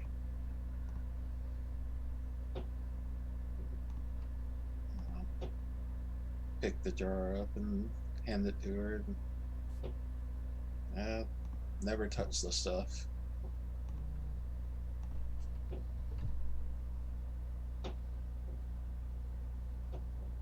She just like takes it, just like he tried to smoke the brown sugar from what I remember correctly, and nothing happened. And that that was funny. That was a good little sneaky I pulled on him. She just like puts it in her bag. Just like, I think I'll let you just take in your new digs. There's a nice like bath house, and she like gestures towards like the little pool, and it's just like, take as much time as you need. Do you want me to mention any of this to Ophelia and Bernard, or do you want to talk to them yourselves? It would probably be better coming from you. Is there anything you want me to leave out?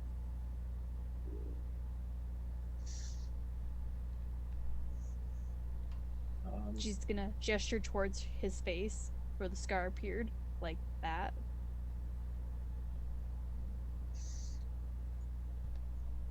It's up to you. I trust you.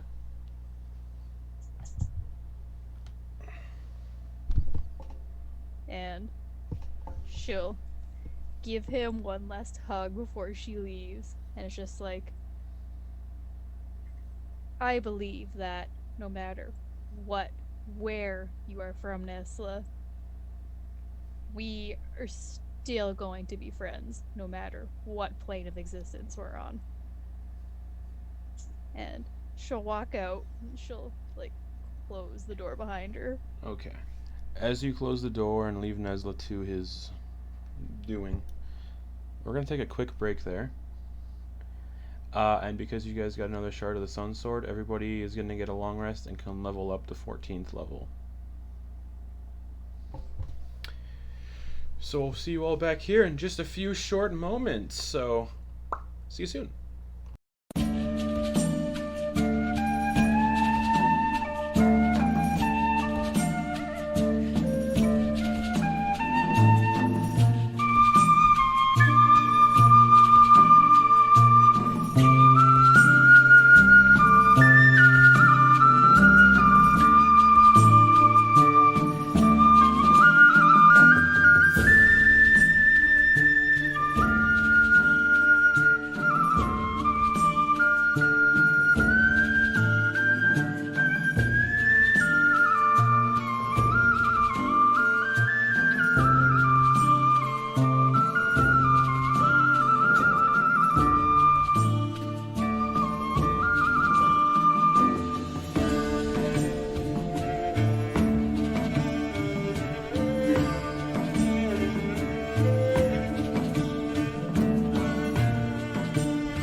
Hey everybody, we're back. So Una just finished up talking to Nesla. Una, you're on your own. We're gonna go to Ophelia and Bernard though. What are you guys doing during that whole little bit of time? I believe Ophelia wanted to have a conversation with Bernard about something. Mm-hmm. And Bernard's just waiting, kind of standing next to her. Okay, cool. She's gonna wait till Una and Nesla are out of earshot. And then she's just gonna turn to Bernard and be like, alright, now explain to me what the fuck all of that was about. Let's see. It all kind of felt different right after I touched that hourglass. I had this feeling that nothing else mattered, and that the only thing that everything would be better if as soon as I got the shard. I don't really know how to explain it other than I was compelled to pursue our ultimate goal. Yeah, I don't. Nothing else mattered, and I never got to say goodbye to Nesla. And I think I'm gonna regret that for my entire life. As soon as he says that, like she goes from like very like disappointed mom to just like, oh, don't regret it. I know that me saying that probably doesn't make you not regret it, but don't be so hard on yourself.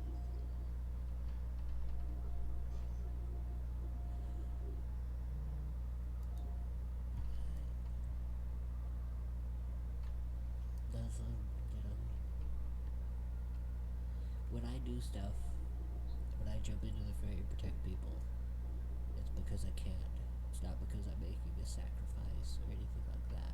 I'm not that brave. I usually think that I could come out on top, which is why I jump into those things.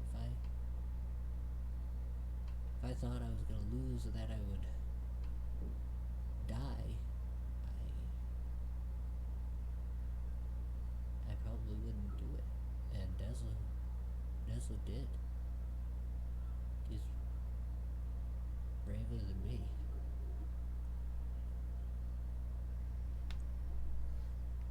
I mean, I think you're very brave, aren't you?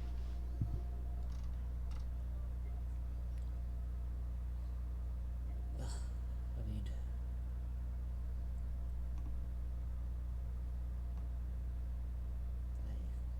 I don't think so. I look at things and I think to myself, yeah, I could do that. I could beat it. And then I go and do it. And I mean, that doesn't seem like bravery to me. If I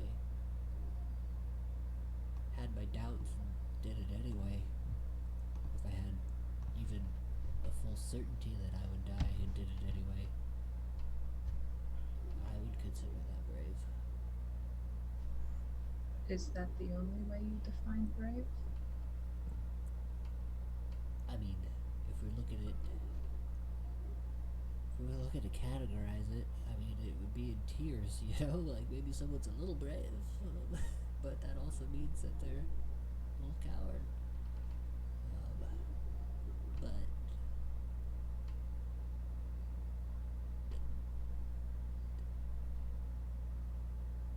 when you think of the word brave and what it means to people, that's what Nestle was.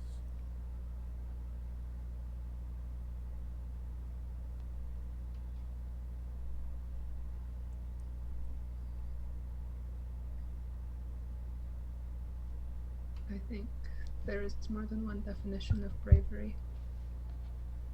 Nesla fits one, You fit one.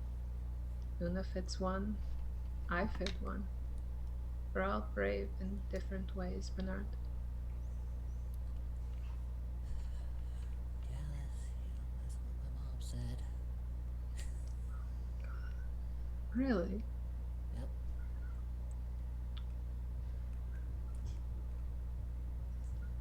Oh no. This is the first time she's heard him talk about his mom. Yeah, I mean, she said a lot of stuff.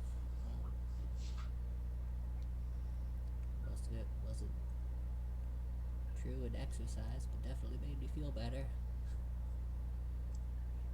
I think that's just a mother thing, honestly. Yeah, that's what I kind of figured too. She was nice.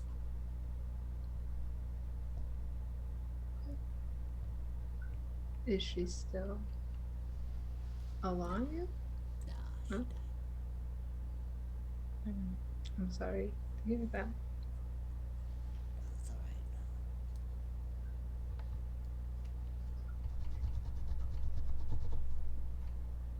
Are you gonna be okay? I mean, yeah, I'll be fine. I'm doing a lot better than poor Nesla. I mean, relatively, yes. I mean, I'll be just fine. It's just, I mean, even me being upset right now is selfish because it's just me being upset that I didn't get to say goodbye. It's not selfish. Do you know what this is? It's grief. You are grieving the loss of a friend. It is not selfish to grieve, Bernard.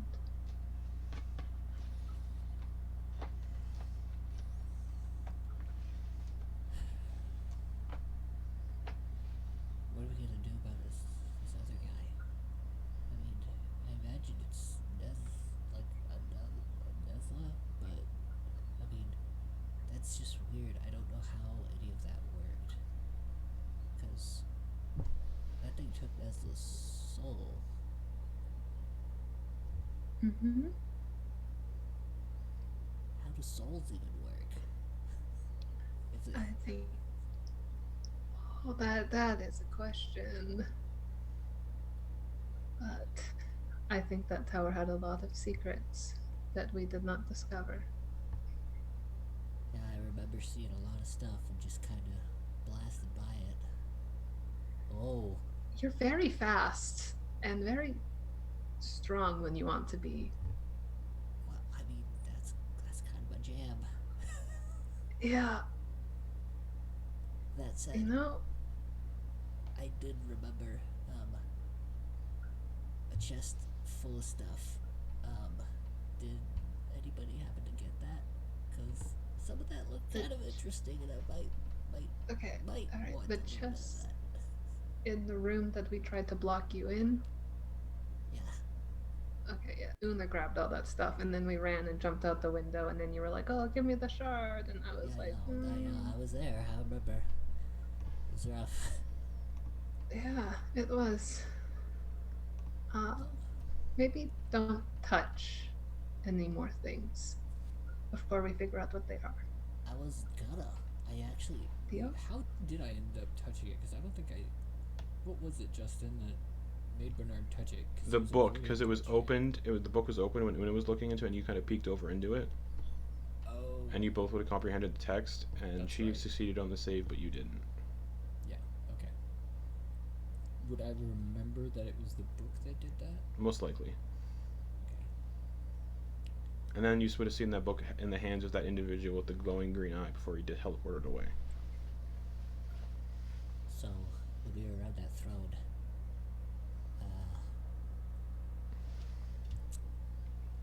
when I had the book open, I was trying to figure out what she was reading in there, and I peeked over. I can't remember the words now that I read, but I read. It's fuzzy. I read something, and it made me touch the hourglass.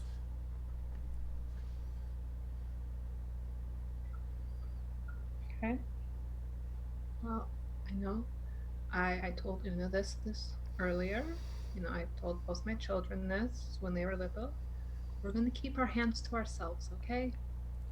I did. I had my hands to myself. I'm I not. didn't one touch it. I I'm just not. looked over Okay. at a gosh dang Eyes to book. ourselves, I read hands to books. ourselves.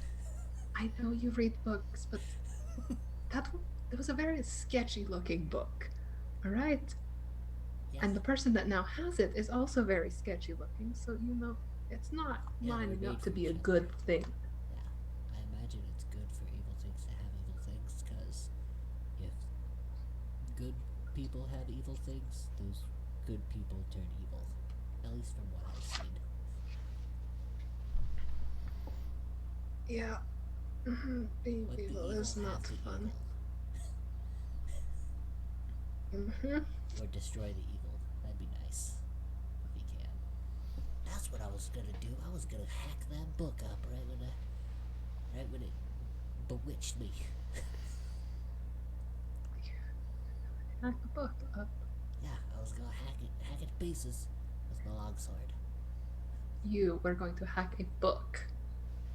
Yeah, that one looked fishy as hell, and it tore up my darn sleeping bag. Yeah. It just I can't get over the fact that you were willing to destroy a book. That one, yeah, oh yeah.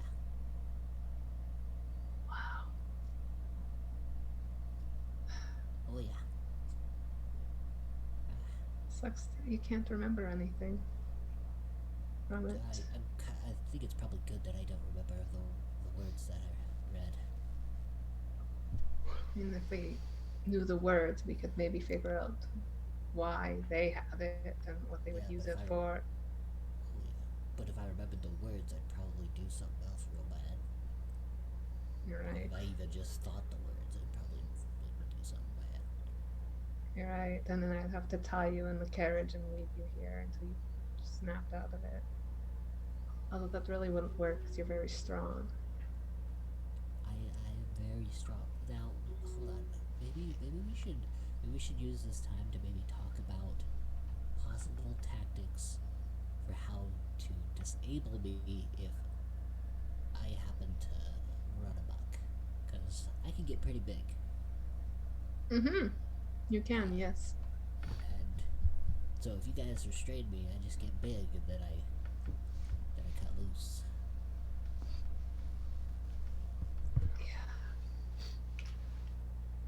Yeah. Well, personally, if I was going to try and disable you, I'd go for the mind. You know? I mean, I got a pretty good noggin. Do you? I Are got, you I got a pretty, wise, I got a Doctor? pretty good noggin. But are I mean, you wise? I don't have very good eyeballs. I mean, I got these spectacles. They're kind of big. I can't see too well.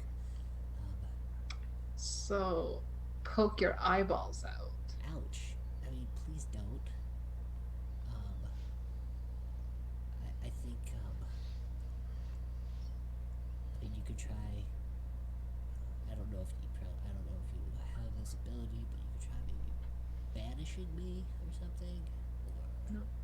no, not that. You Okay. guys would know banishment doesn't currently work in Ravenloft. Oh. Or actually,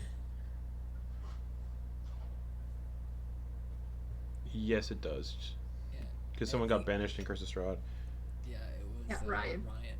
but she got sent to a Rise demi. up, Ben. She got sent to a demi plane. The whole room. She was Went to just sleep. vibing. Yeah. She was vibing. So yeah, I mean there are a couple things I could do, but I don't know. Anyway, let me think. Yeah, that's my big weakness. Maybe you could try tripping me. I'm not. I can be kind of clumsy, so maybe you could trip me. Slow me down a bit. That would probably work a bit better than me trying to hold you back. Yeah. Oh yeah. Yeah. You don't wanna take this bull on by the horns. Mm.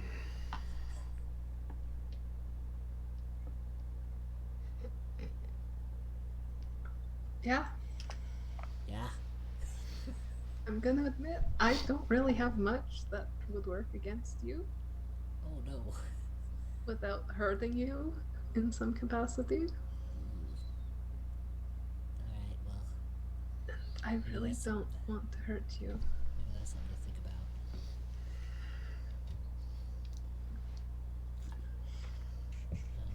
Uh, yeah, I can.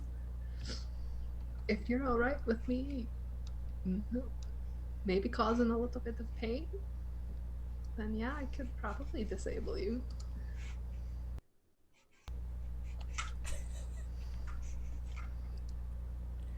Bernard has like a flashback to that one really nice night, and then he tries to like avert the thought because of the context of the situation. You see him kind of like move his head a certain way. Yeah, yeah, I think that could work. Yeah, just, yeah, just hurt me or something. It's fine. I can take it. I have no doubt that you could. Um, anyway, we should probably check to see what we got. If we would happen to grab everything and where else we should go. I think we're still sitting in the middle of the road. Have you You told are. told it to go anywhere? Nope. No, I haven't, because I don't know where we're going. Oh, right. Fuck. I think that person in the gem said that we could go to their place probably next. So it's just a matter of either returning to that shadow temple, oh boy, or the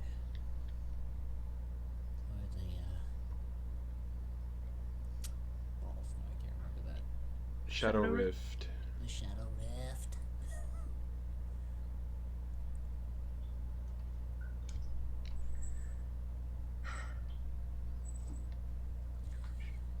But yeah, maybe we should get together with Una and I mean, should we still call him Nesla? I mean, his name's Nesla, so we should call him Nesla. Yeah, Yeah, and that is his name. And names are very important. they are. They're very important. And just to remind, does anybody have Identify as a spell? Okay. So, magic item rules, if you want to figure out what an item is, you either have to attune to it or cast Identify on it. So, if we need to figure out what any of this stuff is, we might have to find a person that can do magic to safely figure out what it is. Though I don't know if we can trust anybody like that, because they might find out what it is and then say it's worthless or cursed when it could actually be really useful to us. I mean, I have ways of knowing if people are telling the truth.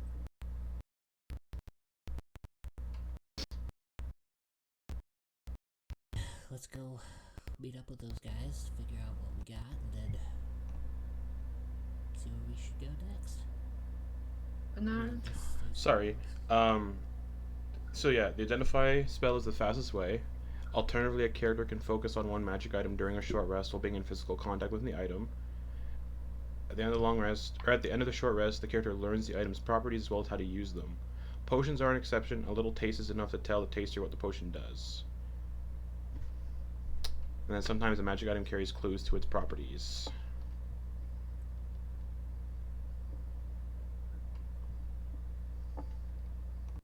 And as per magical armor, to attune to magical armor, you actually have to wear it for the duration of a short rest.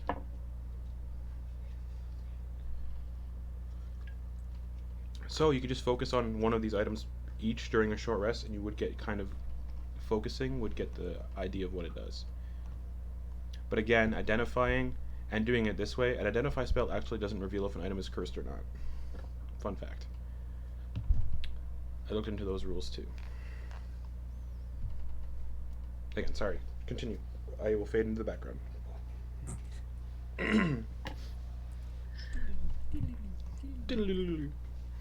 Ooh. Bernard, Yes. that man there that knew my name. Yeah. It's Tenebris. That's not good. He looked real bad.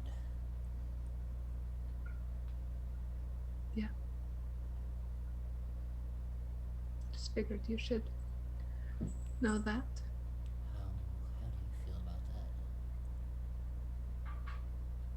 It's worrisome. You doing alright? In general, or just on this matter? Oh, come on. I mean, the answer's different. Or both. In Obviously. general, I mean, physically, in general, yes, I'm fine. You don't look fine. You look like you're all beat to crowd. You got a couple spider bites on you. You still looking pretty rough. You need to get you some sleep. And I've said it before, I can sleep when I'm dead. Again, something I would like to avoid. But beyond the physical.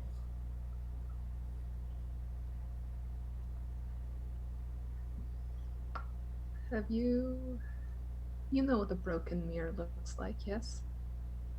Yeah. That's what's going on up here.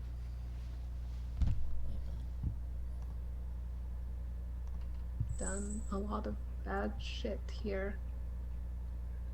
And it's all starting to come into focus and weigh on me, Bernard.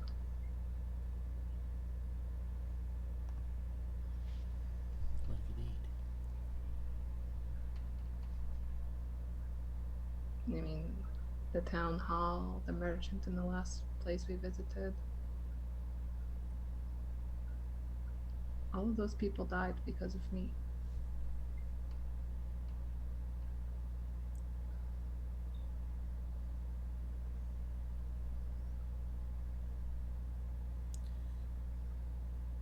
Yeah. But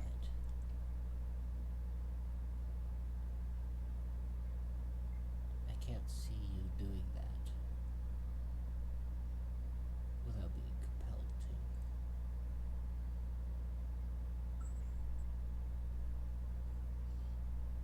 I was in my right mind both times. Really? What were you thinking? I wasn't, that's the problem. I was not thinking. And now all of those people are dead and their blood is on my hands.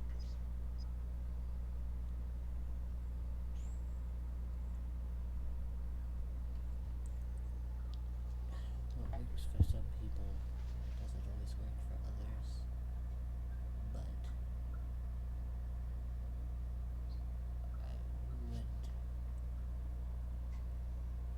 when that type of thing happens to me, I try to figure out how and why it happened, and then either avoid that or try to fix it before it gets that bad again. That isn't always easy to do, but maybe we could talk about where things went wrong to have you make those mistakes. Where things went wrong. The easiest answer would be I came to this wretched land. I meant more in the direct fashion. I mean, everything went wrong. Everything went wrong for everybody when I came here, so I mean, come on. I mean, that's the simplest answer to your question. Well, maybe let's focus on one of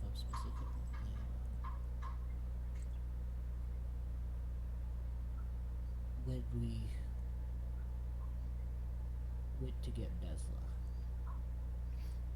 And he had that ritual done to him and everything. What made you do what you did?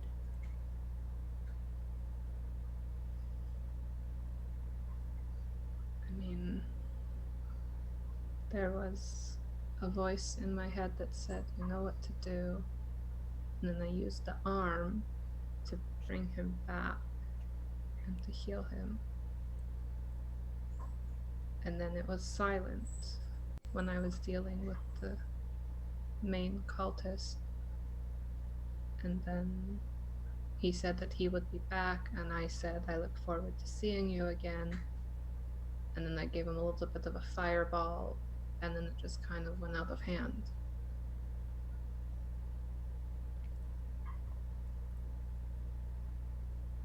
And then there was the voice again that said, good.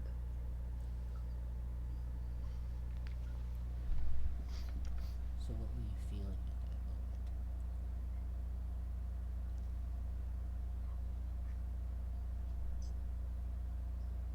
moment? In the moment that I did the fireball, anger.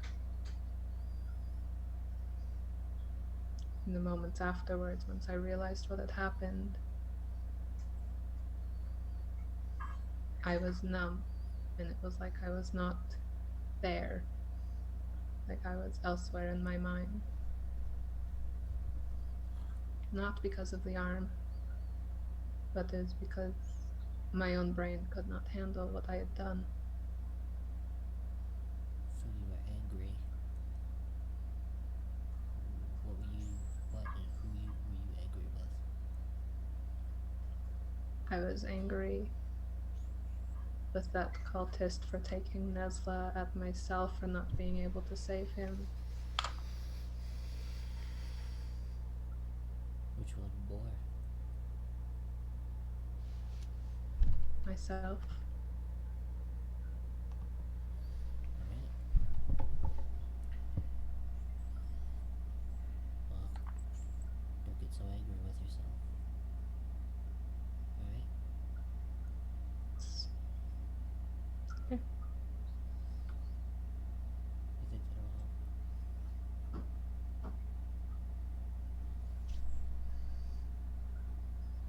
I mean, for me,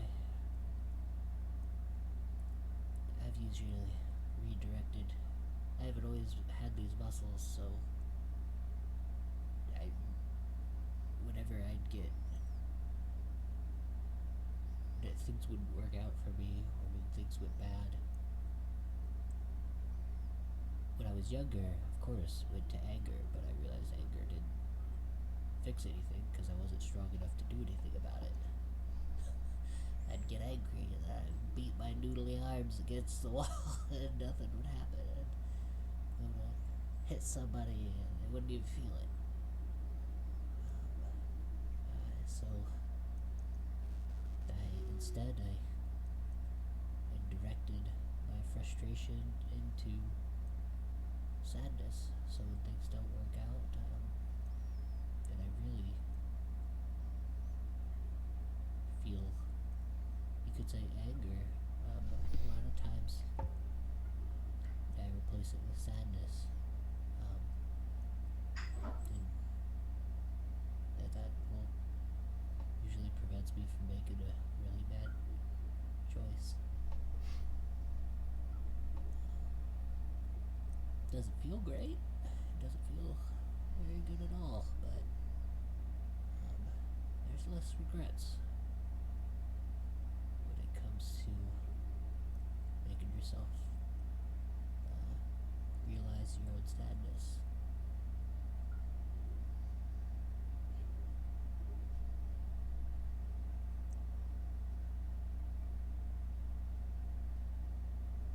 You're very wise, Doctor.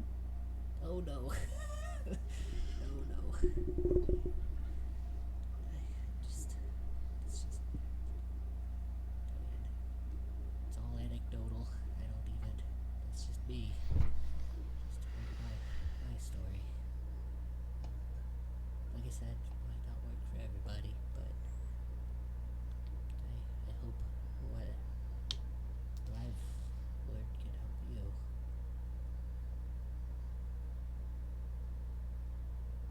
You've helped me more than you know.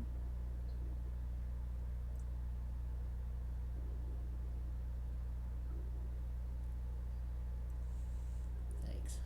And he'll kind of just lean in, not even for like a hug, but just to like make contact with the arm. Just like, because he's so big, so he can't like really get in there or anything. Just like touch.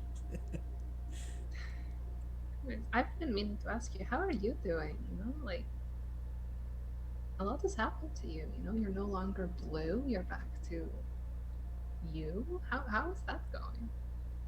I'm digging it. I my capacity for memory is a bit less since I went back to you know the right shade. Um,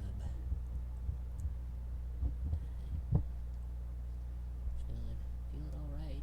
Feeling pretty good. I'm a little concerned that someone might not recognize me.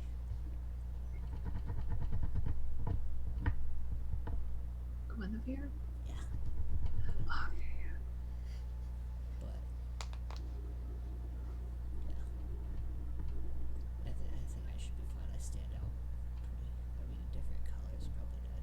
I mean, unless she likes blue, then I might be in trouble. You know, I mean, I liked the blue, but it wasn't my favorite. You know, I've always kind of preferred red. You know, it's my favorite color, so It's natural. Natural. It's a good one.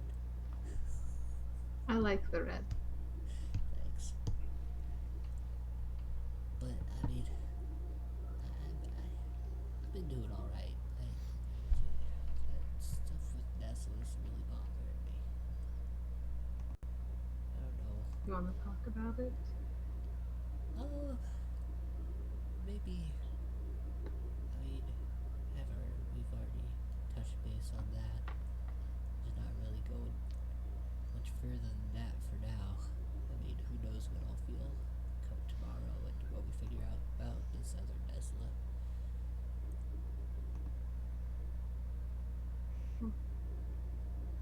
You always know where to find me. Yeah, but let's hope so. Nard, it would take an act of God to get me to leave you. Same. Well, actually, hopefully no more curses. Because a curse, I guess we found out, does make me leave you, and I don't want that to happen again. It really sucked having you just brush by me. Not gonna lie. Yeah, every time when I think about my heart, it hurts my chest. Ow. Ugh. Like, are you having a heart attack? Like, are you That's what it okay? feels like. That's what it feels like. Just the thought of, like, being that cold to all of you. I don't know. Didn't feel right.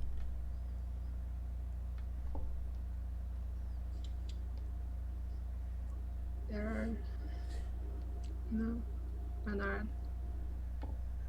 I think at this point, I'm gonna be honest with you. I feel like we're a little bit like family, you know? Yeah. And what I've learned about family is sometimes family is cold towards each other. But at the end of the day, it doesn't matter. So even though you were cold towards Una and I, don't beat yourself up about it. I mean, I don't mean to.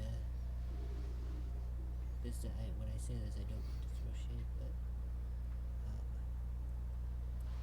my mom was never cold. I mean, you could take that as a joke about you being fire genasi, but she was my only family. She she was real nice. She was always kind. Told a lot of lies, but they were nice lies. In life, You have two families, the one you're given and the one you choose. And Bernard, you are the one that I have chosen. You too.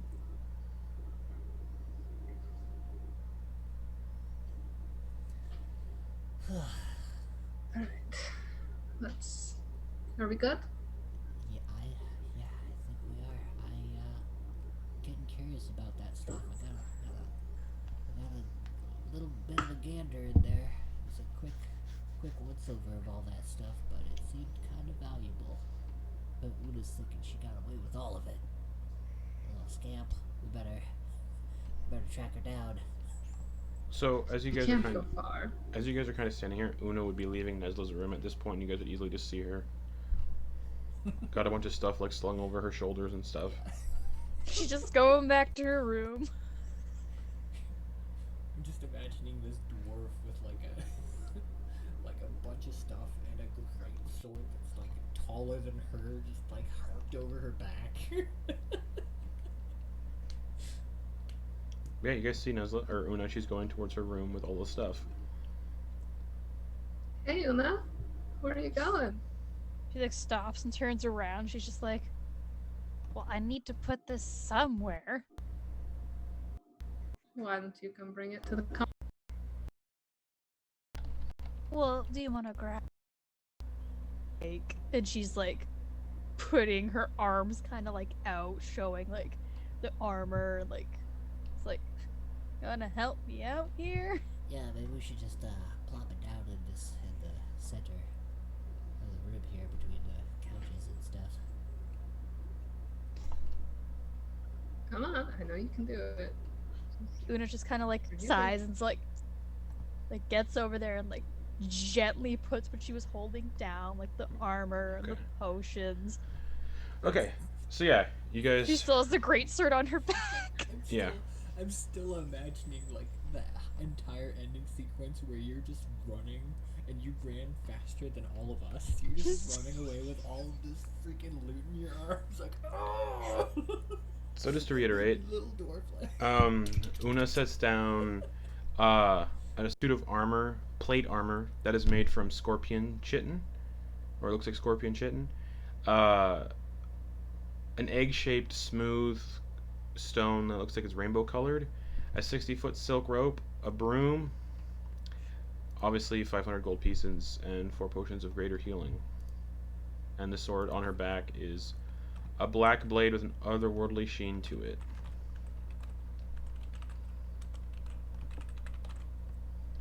Crap. Wait, did you say it was a long sword? Great sword. Ah, dang it. Una just like takes it off of her back, struggling like Cloud in Final Fantasy. Just Okay. holding it and just puts it out toward Bernard, just like, Yeah, no. I'm all about the shield and dog sword. And nobody else. Or Nesla could use a great sword, I think.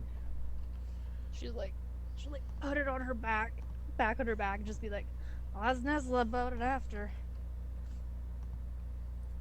Looks weird though. I'm missing being tall, Bernard. You know, it adds a little bit of height to me again. Yeah, it looks like that greatsword's about ready to lift you up off your toes when you put it on your back. It's like if I'm trying to get over, oh, that would have been super helpful with that fence. I could have just vaulted over that fence with it. So are you guys trying to figure out what these items are, or? Justin, you're like, please get to the point, guys. No.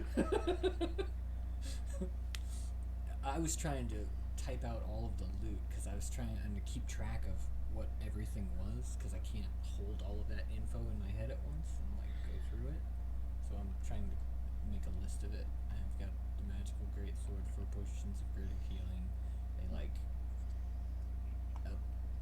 white magical stone. Rainbow colored. Oh, rainbow colored stone. Rainbow colored stone. plate armor looks like it's made from scorpion chitin.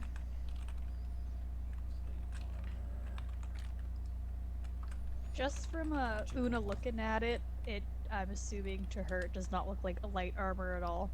It's plate, so I don't think you're a rogue, so you wouldn't be proficient in plate. Okay. Oh, unless she's a certain type of dwarf, you have a proficiency in certain. Yeah, you might want to check to see if you have proficiency in heavy armor or plate.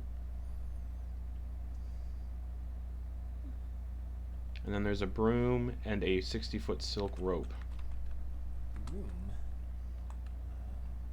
How big's the broom? Broom sized. Broom sized.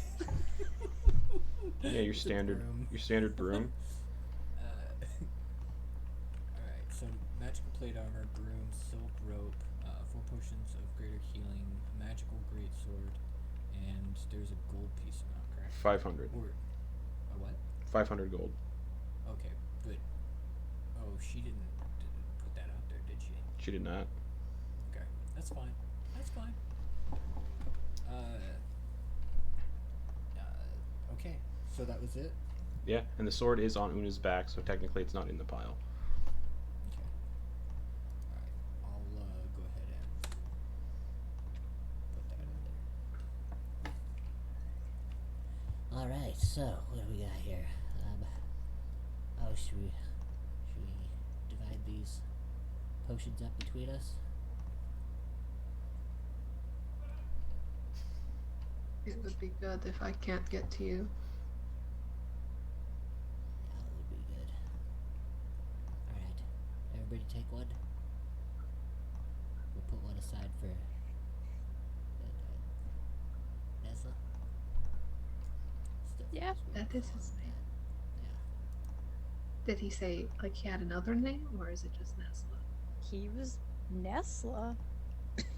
But apparently I was quite the healer from what he knew. So she takes like the healing potion. She's just like, apparently this was my cup of tea at one point or another. You? A healer? Right? If you were the healer, then what was I? Apparently very good with pointy things. But then what was Bernard?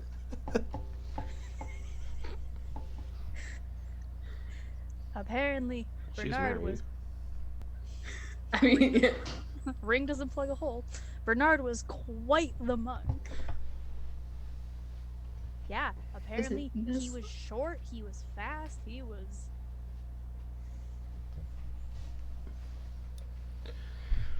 we're not talking about the same. Like, no, there's no way. Yeah, no. This is a different Unless, did you have a past of being a monk before you were, Bernard? No,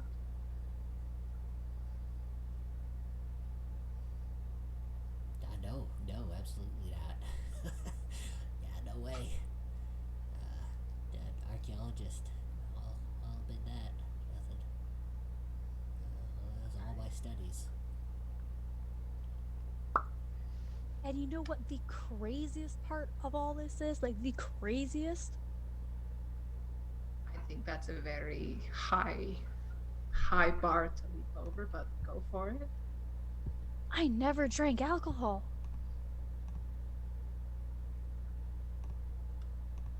Right?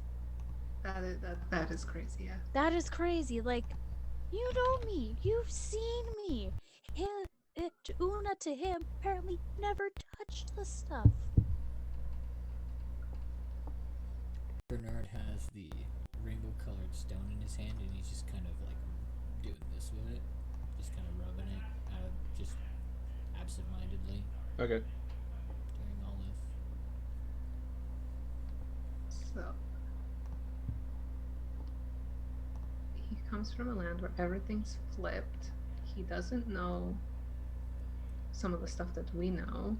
He didn't meet the same people we met. He didn't go through the same experiences we did. Was he Not still working for Straw? yes.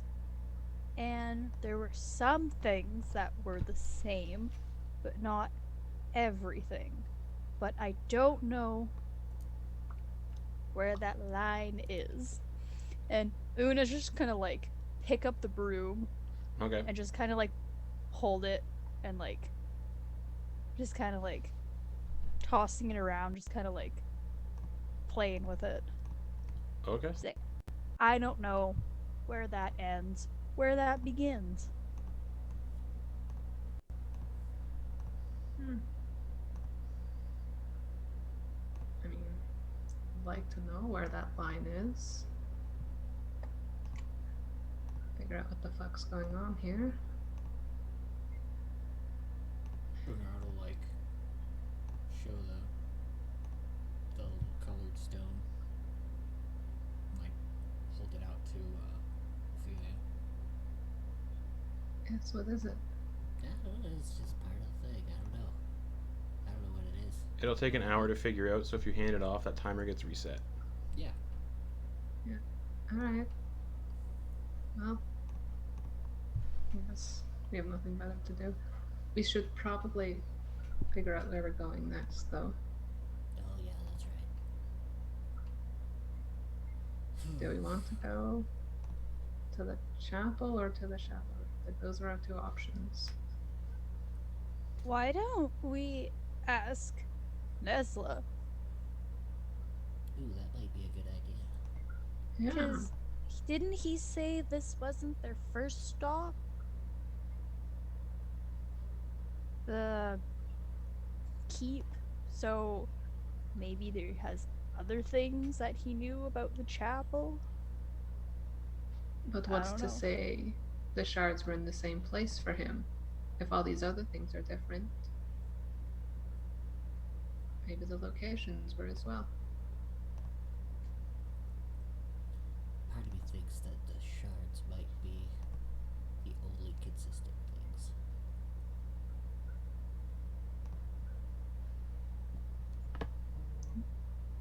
There's no harm in asking, I suppose.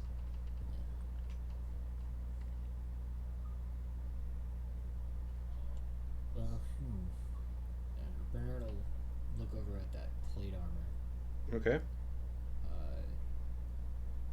When he's looking at it, with his like knowledge of smithing and stuff, what can he gauge anything or glean any information Nope. off of whether it's just well made or like I mean other than it being like when you said it was made from scorpion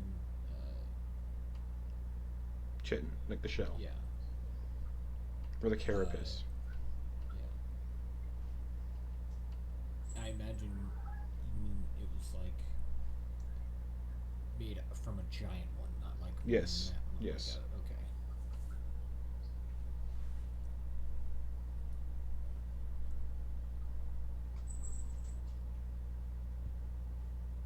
And so would I need to put on all of it in order to Yes. okay. dang, that's gonna take a long time. You can like look at it to figure out its benefits, but to attune to it, you have to wear it for the entire duration. Yeah. Yeah, I'd like to just look at it and figure Okay. out what's going on. That'll take an hour. Yeah, that's fine. So Ophelia has the stone, Una has the broom, and Bernard has. And Una picked up like the silk rope, and she's You can just only gonna, like, you can only look at one item at a time.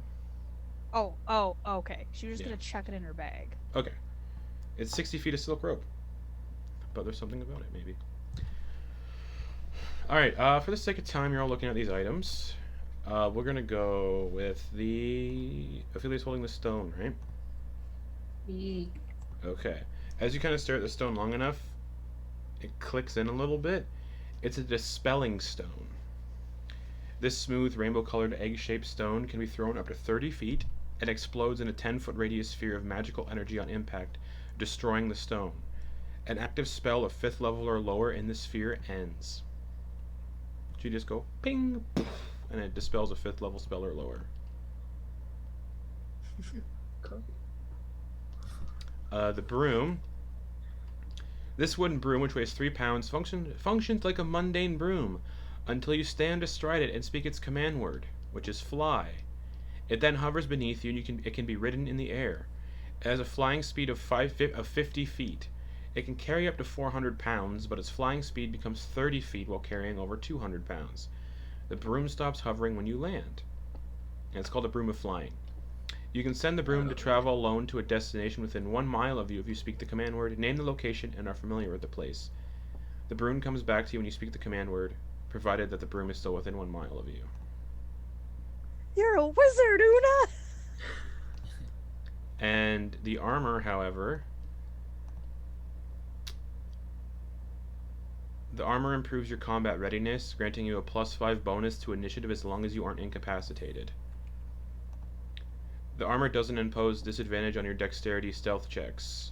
The armor doesn't impose disadvantage on saving throws made to resist the effects of extreme heat. Oh, fuck. You guys wouldn't actually get the names of the items because it wasn't identified. You would just get what they can do. Yeah. Okay. So, +5 bonus to initiative, and you said something about No disadvantage on... extreme heat. Yeah, so no disadvantage on stealth checks, even though it's plate armor. And you do not get disadvantage on saving throws when trying to resist extreme heat.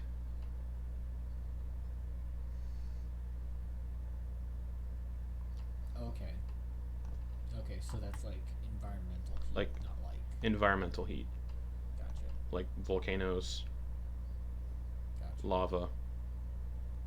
Because like normally Bernard wouldn't have a problem with that stuff because he's resistant to fire, but he's not like Extreme he's heat not would be like different. The opposite of a Goliath, right? Because a Goliath has resistance to cold, environmental cold, right? Mm-hmm. So, yeah, cool. All right, neat. That's gonna be useful. The broom does not... the broom does not need to be attuned to, and neither does the stone. The armor does. The armor, however, does. Una puts it on the ground, and Okay. she's gonna straddle it, Okay. and she's gonna say, "Fly." Okay. It hovers up. Hovers beneath you. And you're like 5 feet off the ground on it. She's just gonna start flying through the carriage. Okay. Oh, wow. And you can add a broom of flying to your equipment. God, yes. Easy, Luna, I easy. swear to God, if you break anything, you're gonna be a timeout for the rest of the day. Una's living her best life. You're having a hard time because you got that big greatsword straddled on your back. She ain't going fast. Alright. Yeah, and Bernard will just start putting on the pieces of heavy. Okay. So if I remember correctly, it takes about half an hour to put on armor. Yeah. As you start... Yeah. Yeah, it's a lengthy amount of time. Yeah, it's at least 10 minutes. So as you start putting on the armor, it stings a little. I need Bernard to make a Constitution saving throw. Sweet.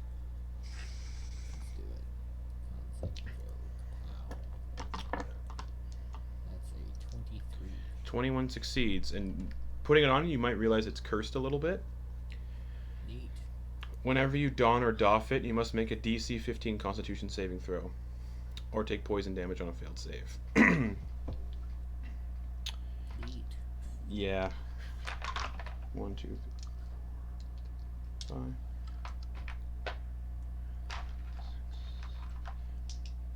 Can I remove it? Yeah, but you take the you'd have to make the save again. Cool. That's fine. But I mean, like, I just wondered if it was like other cursed items where it's like. You can take it off, but every time you try to take it on or off, it Cool. and only a wish spell can remove the curse from that armor. So I gotta do the math here.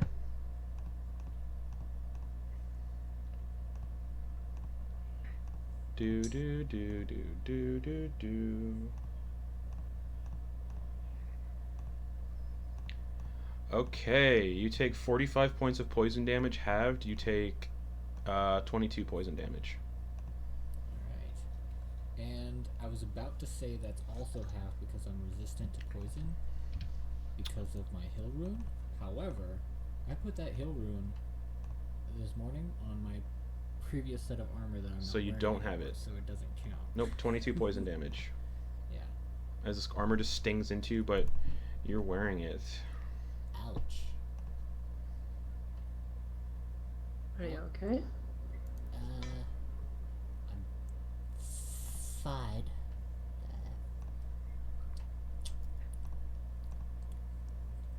Tastes like patties. Ugh. But yeah, it looks like Bernard currently, because its plate it includes gauntlets, heavy leather boots, a visored helmet, and thick layers of padding. So it's very scorpion-like. The helmet is kind of also scorpion-like. Uh, the gauntlets look like they're made from the scorpion's like pincers, but the hands can kind of come out between the pincers. And part of the tail is kind of turned into the armor itself, and the stinger is kind of on the front, but the stinger doesn't have any poison tied to it. It's just the armor itself. That's cursed. But Bernard kind of looks like a big old man in a scorpion suit. Gonna be honest, not loving that look. Yeah, it's not great. Oh, wait. Whoa. 10d10 plus 45 poison damage. You wouldn't have known what that item is yet. Oh, sorry. You shouldn't have looked it up, but that's fine. Sorry. I'm sorry. I thought fine. that's what I did. You'd have to Just attune to it. just You'd have to attune to I it thought that's first. what I- It takes an I hour thought to that's what attune. you It takes said. an hour to attune. Anyway, sorry. I thought that's what I had been doing, but Ouch. That hurts.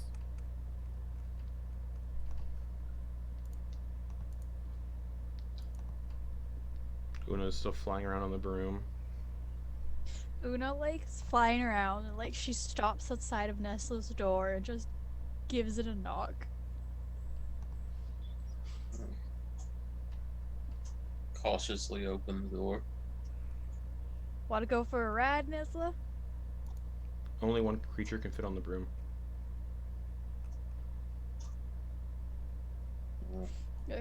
She takes the great sword off her back and outstretches it towards him to be like, I think you'll get more use out of this than I will.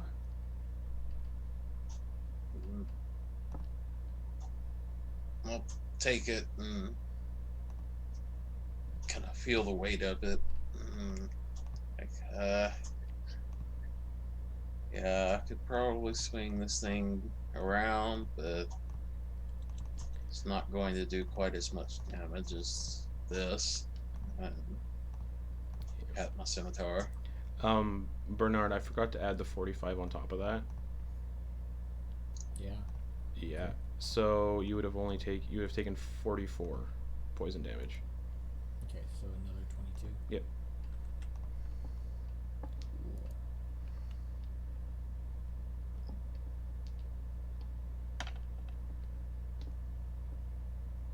So how you liking your new digs, Nesla?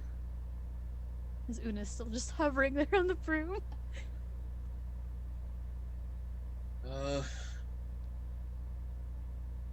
It's alright.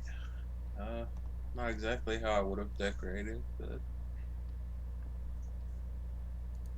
I guess I did.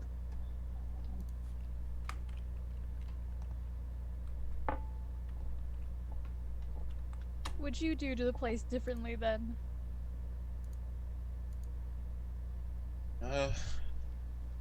Well, for starters, I put the bed over there. I like the red color, and Do you want me to help you move your bed? Make it a little more comfortable? You're gonna be here a while. no, it's all right. I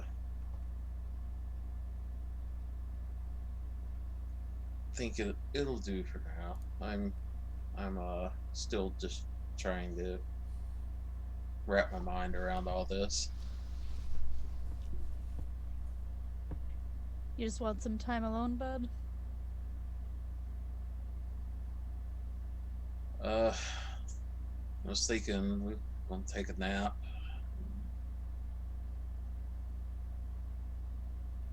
Well, just my room's just down over there, and Una just kind of like gesture over to where her door would be. It's like, anytime, just give me a knock. I'll hear it.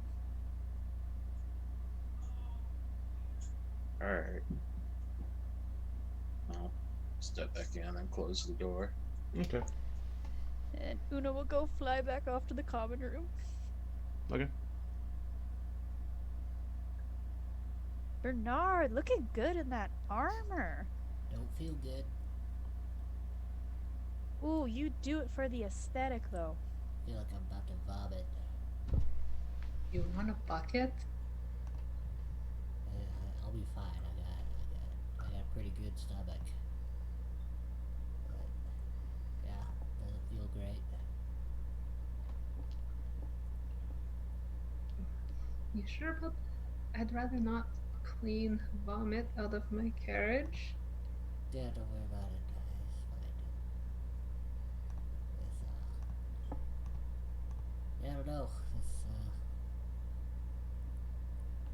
don't know how I feel about this one. Still tastes like pennies. Or coppers, I guess. Tastes like coppers. That's a little worrisome. You know, That's I'm just gonna. not used to Sorry? wearing armor, but that's not usually what happens. No, it's not. It's not. It's not usually what happens. Nope. Ooh. Ugh. Well, on the bright side, Bernard, at least there's no shadows coming off of it or anything. Yeah. Yeah, that's a bonus. Bonus right there. That's yeah. That's a good one. I don't know how I feel about this. We'll figure it out. Yeah, we'll figure it out. Are you gonna try to figure out what any of the other items are, or you still have the sword? Nesla didn't take it, and you still have that rope. I thought Nesla did take it into his room. I don't think he did. I thought he said his scimitar was better.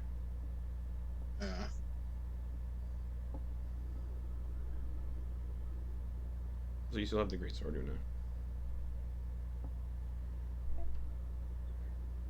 She's gonna like toss it, like kind of like hand it over to Bernard. Toss the Give- great sword at Bernard. Not toss, hand it. Oh, yeah. So yeah, Una will hand you this black sheen blade great sword. Ah, see, now that really completes the look, doesn't it, Ophelia? Look at that. Yeah, no, I don't think so. I don't like it. I'm Oh, not I a fan think- of the whole bug aesthetic, personally. But ants can carry like 10 times their body weight. Look at that. That's a statement. That's not an ant. That is furthest thing from an ant, Una. Okay, maybe it's an uncle then. I don't know. I like having a shield to to help people. So Una's gonna take the silk rope out of her bag. okay. I just kind of like sitting on the broom, just kind of like looking at it, chilling, Okay. trying to figure out what the heck is up with this silk rope. All right. As for Bernard, are you trying to get out of the armor, or are you just gonna stay in it for now? I don't know. Okay. I don't know. I haven't decided. You said what the benefits are, so I'm like thinking. I don't know. Okay. Yeah. Okay. For the sake of time, because it's getting pretty late. Una, you spent another hour looking at this rope, this silk rope. Damn. It weighs 3 pounds. You can hold up to 3,000 pounds. If you hold one end of the rope and use an action to speak the command word, which is climb, the rope animates. As a bonus action, you can command the other end to move toward a destination you choose. That end moves 10 feet on your turn when you first command it, and 10 feet on each of your turns until reaching its destination, up to its maximum length away, or until you tell it to stop. You can also tell the rope to fasten itself securely to an object, or to unfasten itself, to knot or unknot itself, or to coil itself for carrying. If you tell the rope to knot, large knots appear at 1 foot intervals along the rope. While knotted, the rope shortens to a 50-foot length and grants advantage on checks made to climb it. The rope has a 20 armor class, 20 hit points. It regains 1 hit point every 5 minutes as long as it has at least 1 hit point. If the rope drops to 0 hit points, it is destroyed. And because it is not an attunement item, you can add a rope of climbing to your equipment. Oh, we gonna have some fun with this broom and this rope. We gonna do some shenanigans.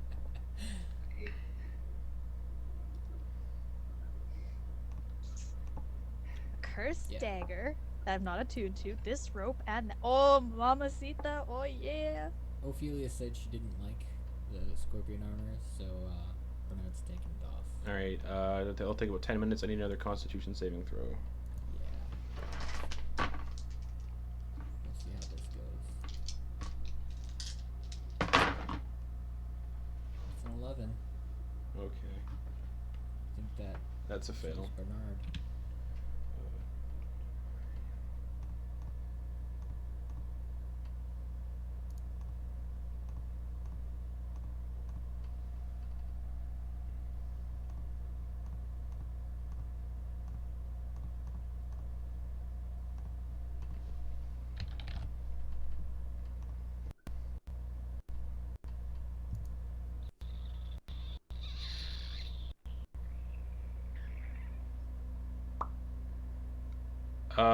Bernard, you take 100 points of poison damage.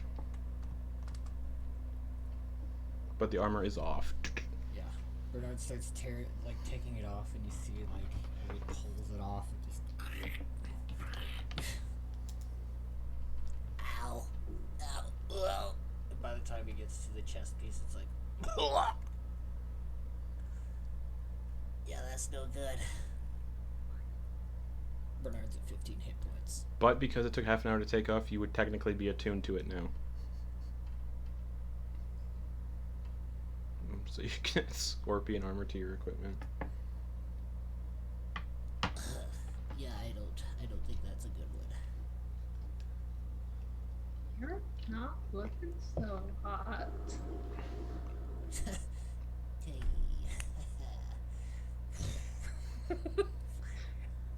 He's still a Listen, little woozy. Oh my god. Come on. You need some sleep, okay? So it's been about 2 hours since you guys have started looking over these items. Anyone want to look over the great sword before you guys take a long rest and we end the session? No? I'll look it over while Ophelia's attending to Bernard, I guess. Okay. Ugh. Got like the cold sweats. That then. The black blade of this sword is crafted from a mysterious arcane alloy. Alloy? Yes. You gain a +1 bonus to attack and damage rolls made with this magic weapon. While the sword is on your person, you are immune to effects that turn undead. While holding the sword, you can give yourself 1d4 + 4 temporary hit points. This property can't be used again until the next dusk. When you hit a creature with an attack using this weapon, you can fill the target with unsettling dread. The target has disadvantage on the next saving throw it makes before the end of your next turn. The creature ignores this effect if it's immune to the frightened condition. Once you use this property, you can't do so again until the next dusk. It is called an Acheron blade. And I'll just say that, even though it requires attunement. But it's an Acheron blade. A big old great sword. Which I can't use. Oh. Nope. So long rest, everybody. Una's flying off to her room with the sword. All right. So as you all kind of. Bernard's shaky legs. Just noodle legging it back to his room. Is Ophelia saying it? Julia's Is Ophelia helping him. saying a destination before the long rest, or is your character just going to stay in the middle of the road? Shit. We never actually discussed this. Nope. We might need to have a chat with the fellow from the rift. Yeah. On the map, is there a spot that was equidistant from the Shadow Rift and the chapel? Let me pull it up for you. Or for me to look at, because I'm not on Roll20.